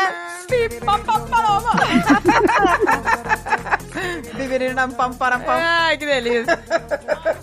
eu falei, puta merda. Aí eu falei, não vai ter jeito, eu vou ter que falar. Eu falei que eu era. Aí eu falei, eu sou, é isso, mas eu não contei pra mamãe, não contei pro Dave, né, ainda, não, né, tipo, só os meus amigos sabem e tal. Mas aí eu falei, eu não consigo mais esconder e é isso. Aí beleza. E aí eu morria de medo de falar pra minha mãe. Eu morria de medo de falar pra minha mãe. Quando você me contou, você me falou isso, assim, você me contou, e eu perguntei assim, tá, e o que você vai fazer? Aí você falou assim, eu não sei, eu tenho muito medo de contar pra minha mãe. Eu tinha pavor. Assim, E aí eu falei assim, sua mãe é uma pessoa compreensível com muitas coisas, assim. Aí você me contou umas histórias da sua avó e tal, assim, você tinha umas razões, assim, também pra pensar isso. Mas e aí? Aí, tipo, eu falei com o Dave, depois, depois de falar com a Agatha, que eu sabia que a Agatha ia falar pro Alexandre, e aí eu falei com o Dave, e eu falei, eu não sei como eu vou falar pra mamãe, eu não sei se a mamãe vai me aceitar, eu tinha muito medo que minha mãe não fosse me aceitar, porque... A aprovação da mãe é o mais importante, assim, pra pessoa, claro. né? A pessoa fica com aquela preocupação mesmo, né? E tipo, mas eu virei pra ele e falei, eu não sei mais o que fazer, porque eu não consigo mais fingir, eu não consigo mais fingir que, sabe, eu sou outra pessoa, e isso tava, tipo, meio que me matando aos pouquinhos, né, nessa época. Adolescência é um tempo difícil, então, tipo, obviamente, eu pensei em me matar várias vezes, que eu não conseguia ver uma vida em que eu vivesse como eu e fosse feliz, que eu pensei que eu ia ser abandonado, ninguém ia, sabe, tipo, eu morria de medo de falar pra minha mãe, até que chegou uma hora que não dava mais, entendeu? Que a gente não tinha como esconder, porque todo mundo sabia, menos ela, entendeu? E meus amigos sabiam, e todo mundo em volta dela sabia, menos ela, sabe? E eu não sabia mais o que fazer, eu tava, tipo, postergando esse momento máximo que eu podia, porque, tipo, eu podia aguentar todo mundo me rejeitando, mas eu não ia aguentar minha mãe, entendeu? Então, tipo, eu tinha muito medo Porque eu sabia que eu não ia aguentar. Se eu ouvisse dela, que não dava, eu não ia aguentar. Eu não ia conseguir continuar. Então, tipo, eu não sabia mais o que fazer. Eu não fui a mãe que vocês estão esperando ouvir aqui, do sonho maravilhosa, que falou, isso, meu filho, vamos lá. Não fui. Eu falei, não, Alan, não, você tá confuso. Você tá confuso, é porque seu pai te abandonou. Eu comecei a querer achar desculpa pra aquilo, sabe? Eu falei, você tá confuso, seu pai te abandonou. Eu acho que a gente pode tratar isso em terapia. Aí eu fiquei negociando. Você pode ser uma mulher lésbica igual a Ellen DeGeneres, se vestir masculino, não sei o quê. Você não precisa fazer isso, sabe? Eu tinha medo, sabe? Eu senti muito medo. Gente, não é fácil. As pessoas acham assim, nossa, que maravilhosa, que ela não tem culpa pra caramba, porque eu falo pras outras mães, hoje eu não queria ter negociado com meu filho, sabe, a existência dele. Eu não queria ter feito isso, mas eu tentei. Falei, não, Alan, isso é trauma, o seu pai te abandonou, a gente vai lidar com isso em terapia, vai tirar isso de dentro de você, sabe, essas mágoas, e aí você vai enxergar melhor, sabe? É uma loucura, porque a gente quer associar alguma coisa. Eu sabia que ele ia correr risco de vida, eu não sabia se ele ia apanhar na rua, sabe? Vem todos os medos que uma mãe tem com um filho, sabe? E eu tinha medo de perder, mas eu ia perder de qualquer maneira. Eu ia perder muito mais certo de eu perder o meu filho se eu não tivesse apoiado, gente. Eu não teria mais o Alan na minha vida se eu não tivesse deixado ele ser quem ele queria ser. Só que eu não fui maravilhosa. Eu tentei negociar. E se você se arrepender, eu falei, aí eu vou ficar com essa culpa, que eu apoiei, depois você vai me culpar, que eu não devia ter apoiado. Sabe? Eu não tinha noção do que eu tava falando, né? Naquela época, eu não tinha noção do que eu tava fazendo. A gente tava discutindo. Não era conversa com calma. A gente discutia. Não, era gritaria. Aí eu ficava, você tá confuso, a terapia vai tratar isso. São mágoas, são coisas que você traz desde a infância, um abandono, não sei o quê. A gente tinha brigado feio, e aí eu virei pros meus amigos e falei, gente, é isso. Eu desisto da minha mãe, eu não vou mais falar nada, eu vou desistir. Eu já tinha colocado na minha cabeça, eu acho que minha mãe não vai me aceitar, e ela nunca vai me aceitar, e vai ser isso. Não aguento mais. E o dia seguinte, literalmente o dia seguinte, quando eu achei que já tava tudo perdido, entendeu? Que eu ia, crescer e nunca mais falar com a minha mãe, ela vira pra mim e falou, sabe, e tava disposta a me ajudar e a enxergar o meu lado. Então, pra mim, isso foi literalmente da água pro vinho, assim, porque na noite anterior eu tinha desistido dela. E aí no dia seguinte ela tava ali, como se tivesse rolado uma mágica, um feitiço, alguma parada assim, entendeu? Eu fiquei tipo, o que tá acontecendo? Mas não foi feitiço. Teve uma frase, que aí essa frase me fez chorar, essa frase me fez me sentir uma merda. Que ele virou e falou assim, mãe, você não sabe o que é se olhar no espelho e ter vontade de rasgar a sua pele, arrancar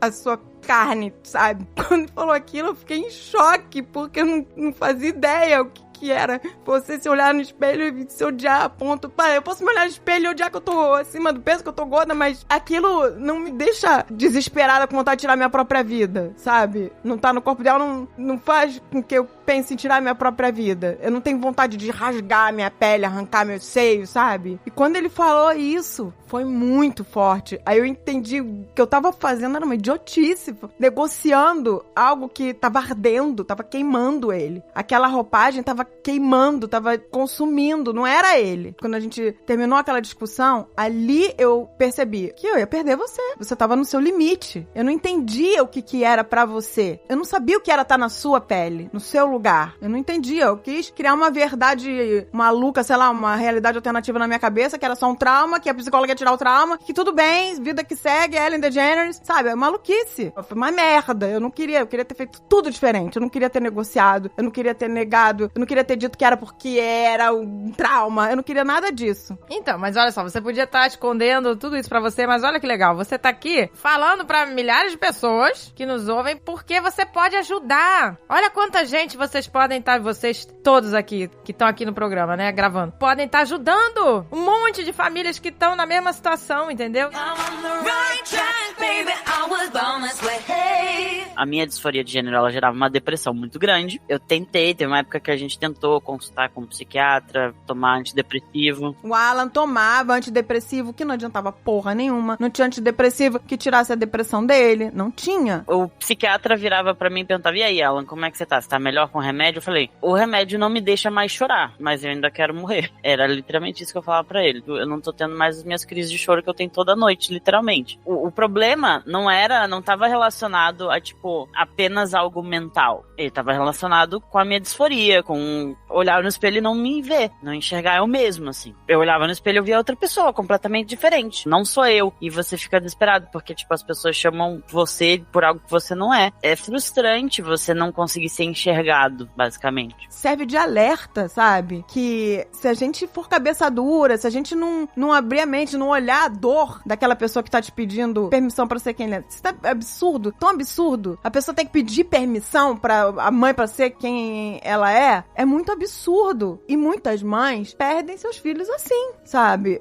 Exato. É claro que eu tive toda uma família me reconfortando. Vai, a gente vai conseguir. A Agatha, o Alexandre, o Dave, o André. Mãe, vai dar tudo certo. Não precisa ter medo. O Alan vai ficar feliz. Eu tinha medo. A gente tem muito medo. Claro, a pessoa de tem tudo medo, que vai acontecer. Eu falei, as pessoas vão odiar ele. Ele pode morrer, sabe? Mas ele ia morrer antes, se nada fosse feito. Mas olha, tem uma coisa muito legal nessa história toda. Quer dizer, eu não vou passar nenhum pano pra você, né? Assim, que realmente o que você fez foi a pior coisa que você podia fazer, porque você tava pensando em você não tava pensando nele. Você tava pensando em como isso ia ser pra você, não pra ele. E você não tava ouvindo seu filho. Você tava ignorando o que ele tava te dizendo, enquanto você tava realmente, sei lá, pensando em como isso ia afetar você e a sua vida. Mas a parte importante disso é você reconhecer isso, voltar atrás, e toda vez que a gente fala sobre esse assunto, você reconhece, você retoma e você fala exatamente essas coisas que você falou agora. Olha, eu tava errada. Eu não devia ter reagido assim e tal. E assim, muitas vezes, tudo que a gente quer é isso. Tudo bem que você não reagiu a Keira, porque em geral a gente tá pegando as pessoas de surpresa quando a gente fala sobre isso. Tudo bem que você não reagiu da melhor maneira da primeira vez, desde que você volte atrás, entendeu? E isso é uma coisa que muitas pessoas não têm consciência de que você pode voltar atrás. Você pode Exato, pedir tipo, desculpa. a pessoa achar, eu errei e vai ficar pra sempre assim. Tipo, eu errei, agora não tem como voltar atrás, agora eu vou ter que manter, senão vai parecer que eu não sou uma pessoa firme, senão vai parecer que eu sou incoerente. Tá tudo bem. Se você voltou atrás e falou assim, não, eu tava errado, eu não sei o que e tal, agora a gente vai fazer do jeito certo, resolveu. A minha mãe é diferente, porque eu já era uma adulta independente financeiramente e independente emocionalmente da minha mãe quando eu fui contar pra ela, mas ela reagiu mais ou menos do jeito que você reagiu. E eu pensei mais ou menos as coisas que o Alan pensou também, assim, né? Ok. Se você vai reagir desse jeito, beleza. Nossa história termina aqui. Com a diferença que eu tava muito mais ok com isso. Agora, passou um tempo, ela voltou atrás e falou assim, não, ó. E ela veio com esse papo de luto também, que eu achei um absurdo, sabe? Ah, não, eu preciso entender, não sei o que meu filho morreu. Ninguém morreu. Eu não tô negando nada do que eu fiz no passado. Minha aparência tá mudando. A maneira como eu me expresso tá mudando, mas todas as coisas que eu fiz no passado, eu fiz. Eu tô aqui, tá valendo. É só isso, não precisa ter luto. Esse negócio de luto é uma idiotice inacreditável. Não precisa ter, porque nada está sendo perdido. A pessoa, ela acha que a outra pessoa vai mudar. E tipo, não, eu não mudei. Eu sempre fui do jeito que eu sou, entendeu? É, exato. Você só para de mentir. Você só para de esconder umas coisas. Sabe o que muda? O que muda é, a pessoa tava no fundo do poço e no dia seguinte a pessoa tá plena. A pessoa tava em sofrimento, em dor, e a pessoa tá feliz. Essa é a diferença. E é pra isso que a gente tem que criar os filhos. Pra ver eles felizes. Porque se um filho não tá feliz, a gente não tá feliz. E ninguém quer perder um filho. Ninguém quer. Outros pais e mães depois que vieram me procurar com a mesma indagação.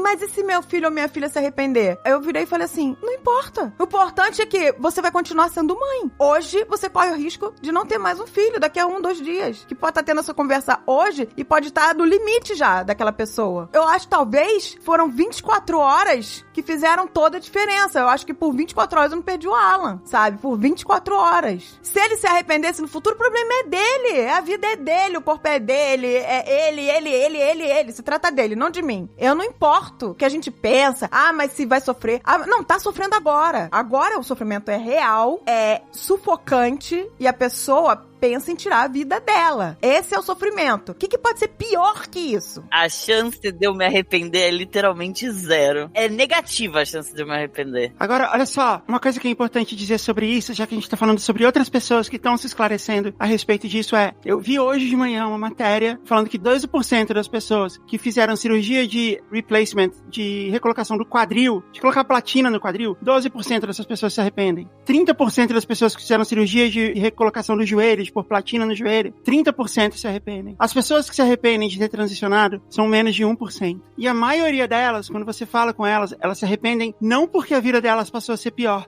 elas se arrependem pela pressão social que elas passaram a viver, entendeu? Não é que elas se arrependem de ter transicionado, elas se arrependem de estar tendo que lidar com o preconceito que elas têm que lidar. Por quê? Porque a decisão de transicionar nunca é da noite pro dia, nunca é uma coisa que você faz porque um médico recomendou, nunca é isso, é uma decisão pessoal que leva anos, você pensa sobre ela, você, em todos os casos que eu já ouvi, no meu, no do Alan, que a gente contou aqui, você pensou, você combateu, você pensou se não era outra coisa, tudo isso que passou pela cabeça da Andrea, de que não, pode ser só um trauma, tudo isso passou pela nossa cabeça antes. E quando a gente chega e conta pra alguém, é porque a gente já tá tão numa hora de, tipo, não dá mais, já tá tão firme a gente já que tentou tudo que deu pra tentar. Exato. Um amigo me perguntou assim, mas e se for irreversível? Aí eu falei, você já pensou isso a seu respeito? Esse meu amigo é um homem cis. Você já pensou pra você se for irreversível ser um homem cis? Você já pensou se você se arrependeu de ser um homem cis no futuro? Ele falou, não, nunca pensei. Eu falei, então, eu também não. Ao longo da minha vida inteira. Não vai acontecer agora. Mas é como você falou. Então, assim, primeiro que a chance disso acontecer é tão pequena. Ainda mais quando você tem apoio de todo mundo e tal, tão pequena. Agora, se acontecer, é isso. Todas as escolhas que a gente faz na nossa vida, a gente tem uma possibilidade de se arrepender. A gente pode se arrepender da carreira que a gente escolheu. A gente pode se arrepender de ter imigrado. A gente pode se arrepender de ter casado. Sabe? A gente lida com o que pode acontecer. Agora, a chance é muito pequena. E tudo que a gente precisa, quando a gente conta pra alguém que a gente ama, que a gente é uma pessoa trans, que a gente vai transicionar, é só a aceitação, é só o acolhimento completo, sabe? Sem questionamento. Ok, eu acredito em você. Não tem assim, poxa, mas ontem você tava usando um lindo vestido de princesa. Não interessa, eu tava tentando me adaptar. Agora é isso, entendeu? Teve um monte de gente que me falou assim, poxa, mas teve um momento que você tava, sei lá, com a barba enorme, ou não sei o que. Eu sei, eu tava tentando me esconder. Eu tava tentando fazer o meu melhor. Eu tava tentando lidar com isso. E não foi ontem, eu tentei isso a vida inteira. Porque isso pode passar, né, na cabeça das pessoas. Mas essa pessoa nunca deu bandeira, assim, tipo, a gente nunca desconfiou, né? Eu nunca enxerguei isso. Teve gente hater, né, no Twitter falando sobre mim. Do nada. Nossa, mas ela transicionou do nada. Não foi do nada. Foi do nada aos seus olhos, que me conhece muito pouco, que me viu 4, 5 vezes participando do Nerdcast. Não foi do nada. Foi, tipo, toda uma vida pregressa disso. Nunca é do nada. Nunca é do nada. Foi o que o Alan falou. Ele tinha desistido naquela briga, mas naquela briga, pela primeira vez eu entendi o que ele sentia, porque eu não entendia o que estava acontecendo. E muitos pais não vão entender o que tá acontecendo. Sabe? A gente não entende, né? Um monte de maluquice que passa na cabeça. Mas vai se arrepender? Sabe? E vai apanhar na rua? Como as pessoas vão tratar? É um monte de loucura que vai, mas é só um trauma. E a diferença entre aceitar ou não é você continuar sendo mãe ou não. Na maioria dos casos, sabe? Eu corri o risco do meu filho tirar a própria vida, de não aguentar, de não poder existir, sabe? Porque o meu apoio era o alicerce que ele precisava. Eu queria aproveitar que você tá falando isso, André, porque deve ter muita gente ouvindo, que é o seguinte, eu recebo muitas pessoas me falando por DM, falando assim, meu filho, minha filha chegou pra mim e falou que era trans e tal, e geralmente é uma criança. E com criança é a mesma coisa, você só aceita, você só entende, você só acredita no que ela tá te dizendo e acabou. E entende o seguinte, porque existe uma grande falácia acontecendo no mundo, que é, crianças não fazem tratamento hormonal, crianças não fazem tratamento, não existe isso pra criança. Não existe operação, você não vai operar. Cirurgia, nem pensar. Pois é, a gente gravou exatamente com uma mãe de uma criança trans, uma menina trans de 8 anos, e ela falou exatamente isso. Vamos começar a falar das falsas informações que estão aí? Por isso que é importante gravar um programa assim, over and over, sabe? Quantas vezes forem necessárias. Porque o outro lado, o lado da transfobia, né? Os transfóbicos, eles estão jogando coisas que não são verdade. Eu sei que já falou, vou falar de novo. Se tem uma criança na sua família, todo tratamento pra criança é apenas social. Você acredita no seu filho, na sua filha, no seu sobrinho, sei lá. Você acredita na criança. Ela não tá mentindo. Você acredita no que ela tá dizendo e ponto. Tudo que você vai fazer é aceitar o nome que ela quer, aceitar os pronomes que ela quer, dar o máximo de proteção. E é isso. Ninguém vai falar de remédio, ninguém vai falar de hormônio. Toda terapia é psicológica. Você vai levar ela no psicólogo pra ajudar ela a lidar com isso. E só. A partir da adolescência, de uma certa idade na adolescência, dependendo um pouco do estágio de puberdade, de cada criança, cada caso é um caso, mas a partir de uma certa idade, quando a puberdade começa, ela pode tomar bloqueadores. Então, assim, se ela é uma menina trans, se ela é uma menina que foi considerada menina quando nasceu e ela é uma menina trans, ela não vai tomar hormônios femininos, ela não vai começar a transformar o corpo dela no corpo feminino. Ela vai tomar bloqueador, que vai retardar um pouco a puberdade dela, pra ela ter tempo de pensar nisso. Bloqueador é uma coisa segura e é uma coisa que um monte de pessoas cis tomam. Mulheres cis que fazem ginástica olímpica tomam isso, porque isso ajuda elas a manterem o corpo delas mais flexível por mais tempo. Olha só, isso nem é ilegal do ponto de vista de doping, coisa assim no esporte. Mulheres cis tomam bloqueadores quando elas têm puberdade muito cedo, antes dos 10 anos, antes dos 12 anos, começam a menstruar, começam a desenvolver seios. Isso é muito cedo, elas tomam bloqueadores para que a puberdade venha mais tarde. É totalmente seguro, totalmente reversível. Exato. Então, uma hora que ela para de tomar bloqueador, a puberdade o hormônio que tá no corpo da pessoa, o hormônio que tá no corpo da pessoa vai voltar a agir. Só isso. Exato. Então, é completamente seguro e é completamente reversível. A minha puberdade veio muito tardia. Eu não tomei bloqueador nenhum, mas ela veio muito tardia. Veio quando eu tinha 16 anos, quase 17. Muito mais tardia do que... E não teve problema nenhum na minha vida por conta disso. Então, assim, tomar bloqueador não é um problema. Tomar hormônios feminizadores ou masculinizadores é só a partir dos 16. A partir dos 16 anos, com autorização dos pais e tudo mais. E cirurgia só a partir dos 18. E mesmo assim... Se o médico considerar que a puberdade dela já terminou, que o crescimento dela já acabou e que ela tá apta pra isso. E isso por quê? Não é porque a gente duvida desse adulto e tal. É porque é prejudicial pra você fazer qualquer cirurgia física enquanto você ainda tá em crescimento. Você só faz isso quando é um caso de extrema urgência. E vale lembrar que isso tudo é com acompanhamento médico, gente. Sempre. Exato, você não vai simplesmente, eu vou ali na farmácia comprar hormônio e vai ficar... Não, você precisa... É tudo, tipo, o endócrino não vai falar a quantidade que você tem que tomar, quando você tem que tomar, de quanto tempo você tem que tomar. Você vai fazer exames de sangue constante. É tudo supervisionado. Senão é muito supervisionado.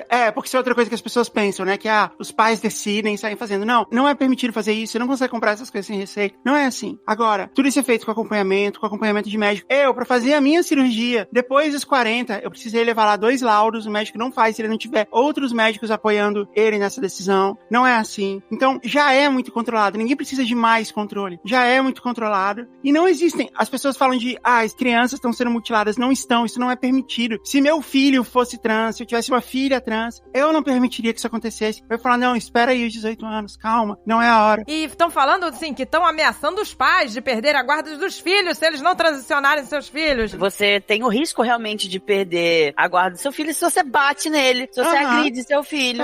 Entendeu? Aí realmente. Exato. Exatamente. É isso que não pode, violência. Se você é um risco pra sua criança trans, você vai perder a guarda da sua criança trans. Uma das coisas que esses grupos de ódio, assim, falam contra pessoas trans é essas pessoas vão se mutilar, essas pessoas estão mutilando crianças. Eu vi uma notícia num fórum de pessoas radicais falando de mim, falando meu dead name Guga começou um processo de automutilação. Isso lá atrás, quando eu nem tinha falado de cirurgia nem nada. E assim, gente, não é mutilação. Não é. Eu não me sinto mutilada. O Alan certamente, deixa ele falar por ele. A melhor coisa que eu fiz na minha vida foi a minha mastectomia. Não é, pelo contrário, é uma adequação. Eu falei no programa passado, pra mim foi como se sempre estivesse lá. Pra mim foi como se eu tivesse me livrado de um tumor, como se eu tivesse me livrado de uma coisa no meu corpo que não fazia nenhum sentido ela estar lá. Não é isso, não tem essa sensação, mas o principal, ninguém faria isso com crianças, ninguém faz, ninguém faria. Não existe isso, não existe um tratamento feito de maneira legal que isso aconteça, não existe. Se estiver acontecendo, é um crime e a gente vai estar contra também. Exatamente. Gente. Se por acaso acontecer, é um crime. Mas o que acontece? A galera transfóbica, eles querem gerar pânico. Pegaram, né, as pessoas trans pra botar na cruz e agora esse é o assunto e vão bombardear de fake news. Por isso que é importante a gente falar aqui. E aí começam, tudo que se relata à comunidade trans, eles associam pedofilia. É uma parada tão absurda. Não só a comunidade trans, né? A comunidade LGBT, né? Foi assim com os gays, quando os gays começaram a sair do armário, era tipo, os gays são pedófilos, são groomers, são isso, são aquilo. Aí foi, entendeu? Eles vão passando assim. era assim com os negros, aí foi com os gays, aí foi, entendeu? Cada vez, é a minoria da vez que eles põem isso, eles sempre associam a pedofilia pra quê? Quando você associa aquela coisa à pedofilia, você torna aquilo um monstro, você torna aquilo um inimigo que é fácil você lutar contra algo que não é humano. Com lésbicas. As mulheres lésbicas de muito tempo Exato. atrás, elas ganharam o apelido de sapatão, porque, no Brasil, porque a lenda dizia que elas se vestiam de homem, né, e usavam um sapato maior pra passar como homem, pra seduzir meninas casadas, meninas de bem, meninas de família, com esse objetivo, entendeu? Sempre teve essa associação. Essa é a primeira coisa que esses grupos extremistas fazem. Exato, associar com essas coisas. A maior incidência de casos de pedofilia são os autores disso, as pessoas que cometem isso, homens cis. Homem cis. Homens cis. Homens cis e normalmente familiares. Então, assim, não existe isso. Não existe essa ligação de pessoas. Eu, com o meu filho, e eu acredito que vale a mesma coisa para todo mundo, que a Agatha tem uma filha menorzinha, criança, que ainda não passou por isso. E eu tenho certeza que ela vai concordar comigo. Eu, com meu filho, eu só quero que ele seja o que ele quiser. Eu não quero que ele seja gay, ou lésbica, ou trans, ou qualquer outra coisa só porque eu sou. O que eu mais quero é que ele tenha liberdade de ser o que ele quer, que eu nunca tive. É isso. Exato. A maioria das pessoas LGBT são isso também. A gente só quer que os nossos filhos não passem pelos problemas que a gente passou de não poder ser o que ele realmente é. Então, não tem isso de grooming que o Alan falou, de a gente querer, tipo, transformar essas crianças. Vou botar aqui a minha aguinha trans e transformar todas as crianças de Curitiba. Até porque a gente acredita que isso não é uma escolha, que isso não é uma questão de, Exato, de criação, que isso não é possível. Vocês acham que se eu pudesse, eu não teria escolhido a coisa mais tranquila? Eu não teria escolhido simplesmente, tipo, viver normal, sem, sabe? Tipo, claro que eu ia escolher isso, mas não é uma escolha. Eu não escolhi isso. E, tipo, por exemplo, uma coisa que eu acho bem importante também, porque durante muito tempo da minha vida, eu pensava nisso, né? Ainda mais na minha adolescência, eu pensava todo dia, eu falava, nossa, como eu queria ter nascido um homem cis, como eu queria ter nascido um homem cis. Eu acordava todo dia e ficava, como eu queria ter nascido um homem cis, como eu queria ter nascido um homem cis. Hoje em dia eu já não tenho mais isso. Hoje em dia eu não queria ter nascido um homem cis. Eu gosto de ser um homem trans, entendeu? Tipo, eu passei por todo esse... Eu comentei isso no outro programa já. Eu passei por todo esse momento de aceitação, de tipo, eu sempre quis, né? Tipo, ai, como eu queria ter nascido homem cis, ai, como eu queria ter nascido... E hoje em dia não é mais assim. Eu gosto muito de quem eu sou, eu gosto muito de onde eu tô, de onde eu cheguei. E eu não gostaria de ter nascido homem cis, entendeu? Eu acho que se eu tivesse nascido um homem cis, eu teria perdido muitas das experiências que me fazem eu, me tornam quem eu sou. Uma coisa muito legal também, trocando agora completamente de assunto, foi quando eu saí do armário pro público do Jovem Nerd. Eu escondi isso, eu contei pra minha família, e aí eu escondi isso por mais um tempo. E aí eu saí do armário no dia da visibilidade trans, inclusive. A minha mãe e o Dave morriam de medo, né? Nossa, você vai ser atacado. Eu falei, não, beleza, eu sei que eu vou ser atacado, isso vai ser inevitável. Mas uma coisa que me motivou a sair do armário publicamente foi, eu falei, na minha época, quando eu busquei alguém pra entender quem eu era e como eu era, eu não encontrei ninguém que nem eu. Eu encontrei mulheres trans, mas eu não tinha encontrado homens trans. Eu falei, então se eu puder ser essa pessoa pra pelo menos uma pessoa, já vale todo o xingamento que eu sei que eu vou receber, entendeu? Exatamente, Exato, é gente. verdade. É porque as pessoas precisam de referência e de alguém pra, né? E eu fui surpreendido, na verdade. Quando eu saí do armário, a enxurrada de apoio que eu recebi, tipo, de todo mundo, sabe? Era tipo um ou outro que era babaca, entendeu? E eu fiquei muito surpresa. Eu falei, eu não tava acreditando. Eu falei, nossa, eu não sabia que ia ser tão aceito. Exatamente. vendo, E olha, o meu pânico do Dave era o Alan não aguentar os ataques. Porque a gente sabe, a gente vê muitos influencers em depressão por causa do público. Você vê muitos influencers aí, cara, com a cabeça zoada, porque tem que estar muito preparado psicologicamente pra aquilo não te afetar. Porque a pessoa vai dizer, isso não me afeta, mas afeta. Então meu medo era, meu Deus, será que o Alan vai estar preparado pros ataques? A gente sempre vai dizer, pro emocional, ele vai ter emocional, porque a gente achou que corria esse risco, né, de ser atacado. Foi atacado. Eu fui atacado, mas, tipo, tudo que eu passei, toda a minha experiência, sabe, tipo, não vai ser um Zé Ruela mané ali que não quer usar o meu pronome certo que vai me afetar, entendeu? Já. Mas é porque eu já tava muito seguro de mim. existem pessoas que realmente não estão prontas, mas eu já achava que eu tava e eu tava, entendeu? Tipo, não me abalou. E a quantidade de apoio que eu recebi foi muito, muito, muito maior do que eu imaginava que ia ser. Muito maior. Exatamente, os ataques foram minoria. Aí a gente cada vez mais vê a importância da representatividade, a importância da Mari, a importância do Alan, a importância da gente estar falando sempre. A gente tá falando pra pessoas trans aqui. As pessoas trans já concordam com a gente. A gente tá falando aqui pra fora da bolha LGBT. A gente tá falando aqui pra geral. Pros pais, pra parentes, amigos de quem tá agora passando por isso e vai perceber uma pessoa passando por isso. A importância do apoio. Que às vezes a pessoa não tem apoio de ninguém, gente. Nem de amigo. O Alan ainda teve a sorte de ter os amigos. Mas tem gente que não tem apoio de ninguém. Ninguém, que tá sozinho. E você pode fazer a diferença. Todas as pessoas trans que vêm falar comigo no Instagram, eu sempre falo por DM, eu sempre tô à disposição, eu sempre converso, eu indico médico. As minhas DMs também estão sempre tiveram, desde o momento que eu saí do armário, eu abri as minhas DMs, entendeu? Já teve muita pessoa que veio conversar comigo, muitos pais que vieram conversar comigo. E assim, eu tô sempre ali, eu tô sempre, né, tipo, às vezes a gente demora pra responder, tem muita mensagem, mas eu sempre vou responder, tipo, dúvida. Já teve gente falando, como é que você fez pra descobrir seu nome? Como é que você fez pra testar? E eu contei, posso contar aqui também que, tipo, a minha história foi, se não me engano, eu já contei isso aqui, mas... Conta de novo, eu não sei. Que eu tava com os meus amigos e tal, a gente foi assistir aquele filme do Benedict Cumberbatch, que é The Imitation Game, que é sobre o Alan Turing. Quem não conhece, Alan Turing, pai da robótica, tal, computador hoje como a gente conhece, né, foi um protótipo do projeto dele e tal.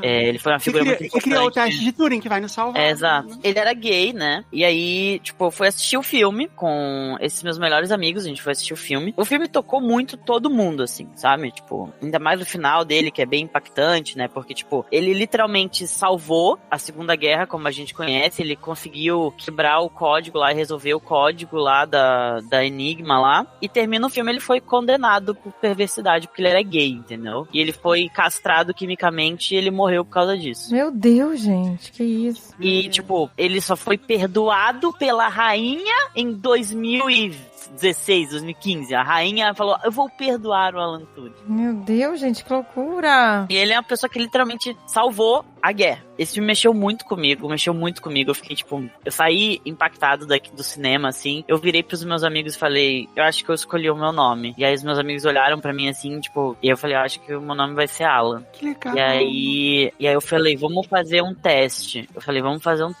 Durante a próxima semana, vocês vão me chamar de Alan e eu vou ver como eu me sinto. E aí foi, tipo, foi o primeiro amigo meu falar, Alan, não sei o que lá. E aí, tipo, eu senti como se tudo tivesse encaixado, assim, sabe? Falei, é isso, esse realmente é o meu nome. Comigo e eu escolhi assim, por causa do Alan Turing. E é o que eu falo, tipo, se você não sabe, eu tô em dúvida entre os nomes, faz esse teste, pede para as pessoas próximas que sabem que você é trans, testa esse nome durante uma semana, durante alguns dias. E se não gostar, troca, testa outro, entendeu? É assim que funciona, entendeu? Não vai, nem todo mundo sabe. Eu demorei muito tempo pra escolher o meu nome, eu não fazia ideia de qual que ia ser o meu nome. Eu ficava usando o meu apelido durante muito tempo. Eu só fui escolher Alan aos 18 anos, 18, 19. Comigo foi uma coisa muito importante pra mim, foi eu ouvir a Paty falando meu nome na terceira pessoa, ouvindo ela falando de mim com outra pessoa. Foi aí que esse encaixe que você falou aconteceu pra mim, sabe? Então esse é um bom teste também. Pede pros seus amigos falarem entre si de você, de um jeito que você possa escutar, que aí também pode ajudar. Mas uma coisa que é legal de dizer também, que foi essa questão do público, o Alan também foi meu veterano nisso,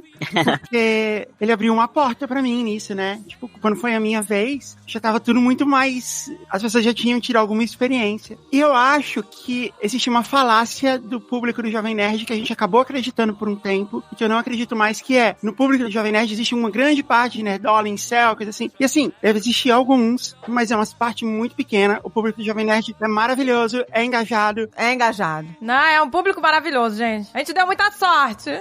É muito inteligente, muito mente aberta e continua sendo. E olha que o público do Jovem Nerd é um público que se renova, quer dizer, não é o mesmo público de 10, 15 anos atrás, é sempre um novo público. E é um público muito capaz de entender as coisas. Nossa, a gente tem muito orgulho. É, a gente tem muito orgulho do nosso público, gente. Muito mesmo. Poxa, a gente deu muita sorte. Eu também tenho, assim, toda vez que eu ouço alguém falando assim, mas o público do Jovem Nerd... Eu falei, não, pode ser o público de outros canais aí que se dizem nerd, coisa assim, não do Jovem Nerd. Porque não tem isso. Não tem, eu sou prova disso. Se o Alan teve pouquíssimas mensagens mal criadas, criadas, eu tive 0. Durante 10 dias, eu tive 0. Eu recebi 4.000 DMs e nenhuma foi mal criada. Só depois do 10º dia, eu recebi a primeira, dei bloco, tchau. Gente, Exato. você vê, gente? Olha que público delícia! Uma delícia, que delícia! do amor! E certamente por conta disso que o Alan passou, assim, isso deve já ter melhorado muito mais ainda as coisas pra quando foi a minha vez. E eu fui lá no Reddit do Jovem Nerd, que o pessoal falava que era terrível e tal. Fui lá, dei uma entrevista de um dia inteiro lá, que eles fazem um eventozinho, Ask Me Anything, né? E você fica um dia inteiro respondendo perguntas. Primeiro que não teve uma pergunta mal criada e todo o pessoal, assim, muito engajado, garantindo que, ó, se alguém fizer alguma bobagem, a gente vai pôr a pessoa pra fora, já vai eliminar e tal. Então, assim, eles são muito cuidadosos. Eu só tenho elogios pro público do Jovem Nerd. Até isso, o Jovem Nerd é o melhor. Ai, que Aí, delícia, hein? gente! Palmas para vocês! ouvintes! Vocês que estão ouvindo, que delícia!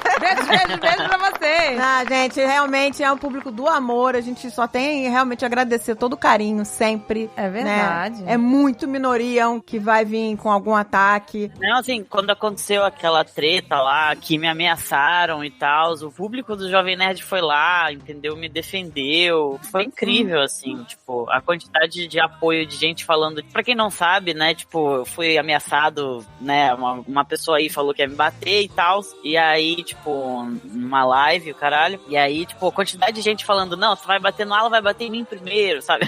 E eu não esperava, tipo, o apoio. Mais uma vez, eu fui surpreendido pela quantidade de apoio que eu recebi, assim.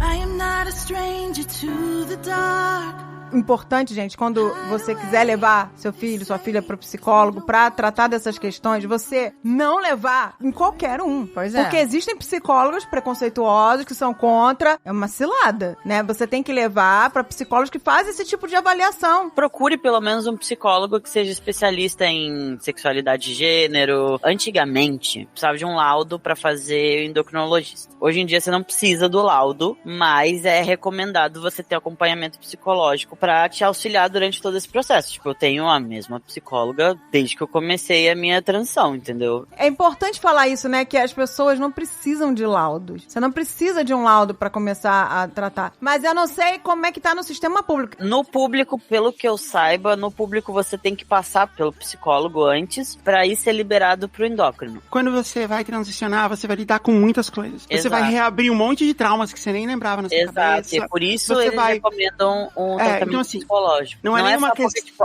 você vai ter mood swings. Não, é porque você vai estar lidando com um monte de coisas. Você tá lidando com várias coisas ao mesmo tempo, inclusive. E aí o psicólogo tá ali pra te auxiliar com tudo isso. E na maioria dos estados, no Brasil, tem tratamento gratuito, tem tratamento psicológico gratuito, acompanhamento. Acompanhamento psicológico pode ser online. Se você precisa de tratamento psicológico e você não pode pagar por ele, procura na internet. Tem vários lugares onde você consegue ter ele gratuito, ou online, ou na sua cidade. Na maioria dos lugares tem. Não tem SUS, mas você pode pesquisar por ONGs. Tem ONGs regionais que ajudam. Universidades. Universidades também. É sempre legal você dar uma pesquisada onde você tá, na sua região, assim. Provavelmente deve ter pelo menos alguma coisa. Sabe o que eu acho engraçado? Que eu já vi gente falando assim, ai gente, mas o que tá acontecendo? Tem muita gente trans agora, um aumento dos jovens e crianças. O que tá acontecendo é que as pessoas estão tendo mais informação, é isso. Exato. Não é que tem mais transgêneros do que tinha aqui. Antes as pessoas, primeiro, muitas vezes se reprimiam, não sabiam nem que eram trans, muitas vezes.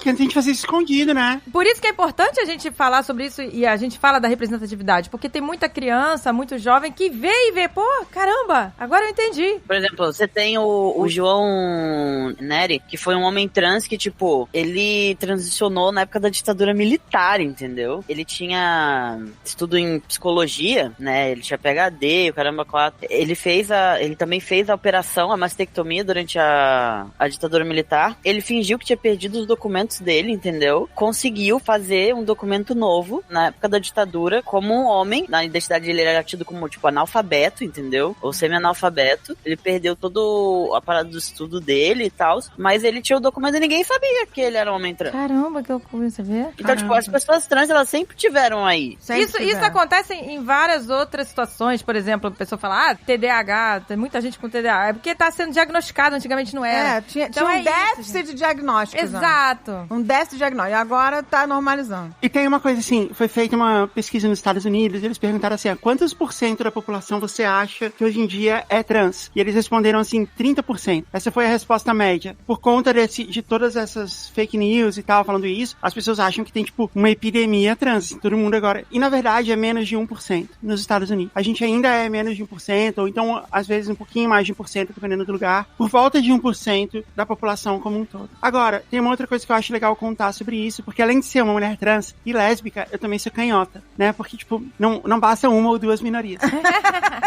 Canhota, eu sou contigo. Chuva de minoria. Olha aí, eu sou uma minoria, eu sou canhota, gente. Pronto. Então, nos anos 50, até os anos 50, você ser canhota era considerado uma doença, um distúrbio, e era considerado, principalmente, que você estava possuída. Pois é. A minha avó ficava tentando convencer minha mãe de botar as coisas na minha mão direita. Ela falou, você está incentivando a sua filha a ser canhota.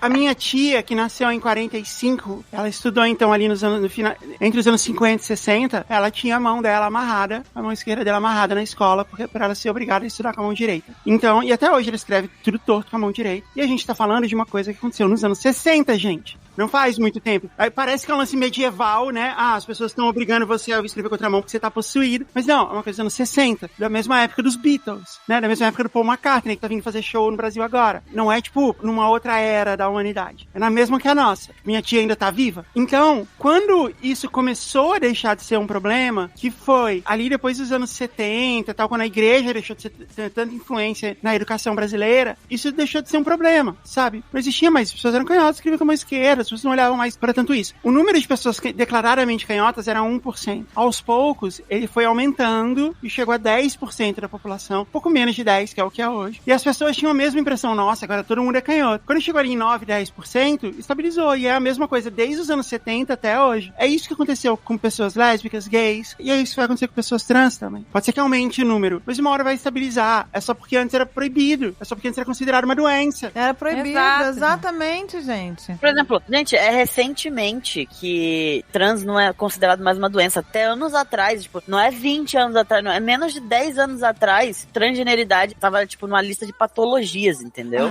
Como se fosse uma doença, entendeu? Gente, Exato. é tudo muito recente, Alan. Lembra que quando você transicionou, você precisava do laudo pra ir pro endócrino. Ele não podia ir sem o laudo. Pra mudar o de nome, não podia ir direto no cartório, tinha que passar por todo o judicial, advogado e tudo. Você tinha que achar um juiz que concordasse com você, o que era um absurdo. Exato. Não, e a gente não deu essa sorte, porque Curitiba, né, a juíza ficava engavetando. Ela não dava nenhuma negativa, nenhuma positiva, mas ela, tipo, ela postergava o máximo até um dos documentos que eu mandava expirava a validade, ela falava, esse documento tá fora da validade. Aí eu tinha que fazer o documento de novo, e aí ela esperava, entendeu? E aí o outro já expirava, e eu ficava nessa... Eu fiquei uns 3 anos nessa luta aí.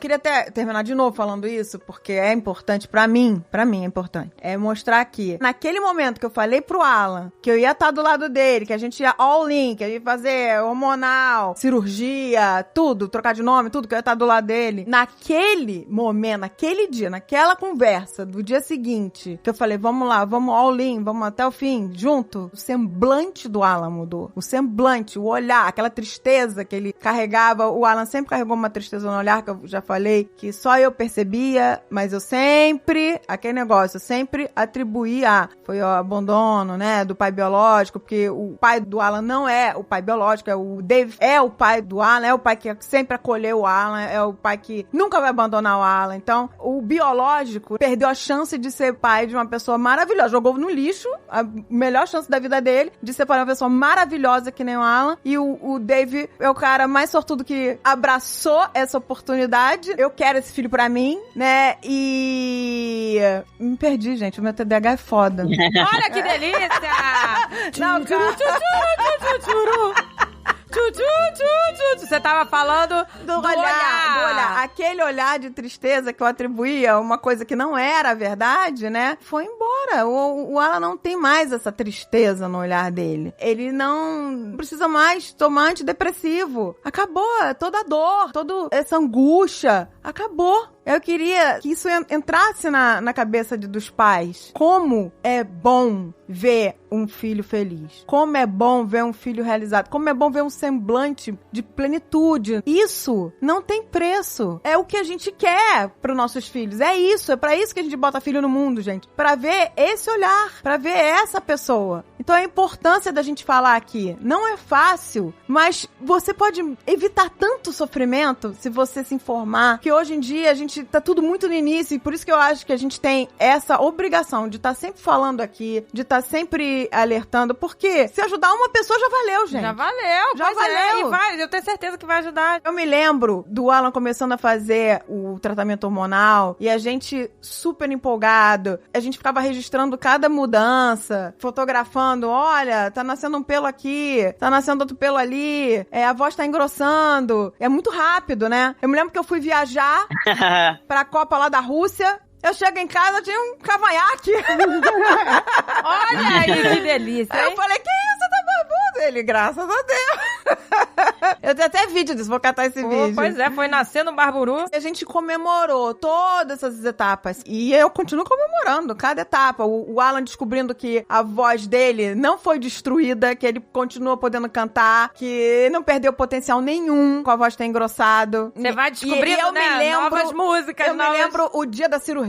Porque assim, cirurgia, né? Meu filho nunca tinha ido pra fazer uma cirurgia, gente. Então pensa na mãe com o coração. Ai, meu Deus. Aquele negócio, né? A gente sabe assim, nossa, vai fazer tão bem a ele, mas olha o medo que você tem de uma cirurgia, né? Não tem como. Toda cirurgia tem, né? Claro, algum não, risco. imagina. Mas eu tava confiante, era um bom médico, tudo, né? Mas você não quer que filho sinta dor, né? Que filho sofra, mas assim, pensa que eu vi essa criatura chegando no quarto, ainda, né? Sedado, dormindinho. E quando ele acordou, eu tava que nem uma coruja em pé do lado na cama. Eu falei, e aí, tá tudo bem? Tudo bem? Ele olhou pra baixo, né? Ele tava deitadinho, ele olhou assim pra direção ao umbigo dele. Ele olhou pra mim sorrindo, com um sorriso. Ah, que delícia! Grog, mas sorrindo, ele só sorria. Ele precisou. Eu falei, alívio, eu né? nem perguntei, tá sentindo dor? Não precisava. E olha, eu não vou dizer que todos os casos são assim, né? Como a Mari falou, os médicos hoje em dia controlam essa questão da dor muito bem. Então eu acho que foi realmente isso. O médico controlou muito bem, mas o Alan eu não senti em nenhum momento o Alan sofrendo. Eu não senti dor. Ai, gente, no dia delícia. seguinte, esta criatura, dia seguinte da cirurgia, que ele foi liberado no dia seguinte, né? No dia seguinte da cirurgia, esta criatura estava, eu tenho foto disso, eu vou procurar essa foto, jogando pôquer com os amigos na sala de casa, jogando pôquer, e eu falo, olha, não se esforce, hein? Sentir qualquer coisa, você deita, não sei o quê. Nada, ele tava realizado. Ele tava, cara, vou jogar pôquer, sabe? Vou com meus amigos, não sei o quê. Festa, alegria. Foi só isso, né? Foi só alegria. E eu quero que você fale agora ao seu lado, ó.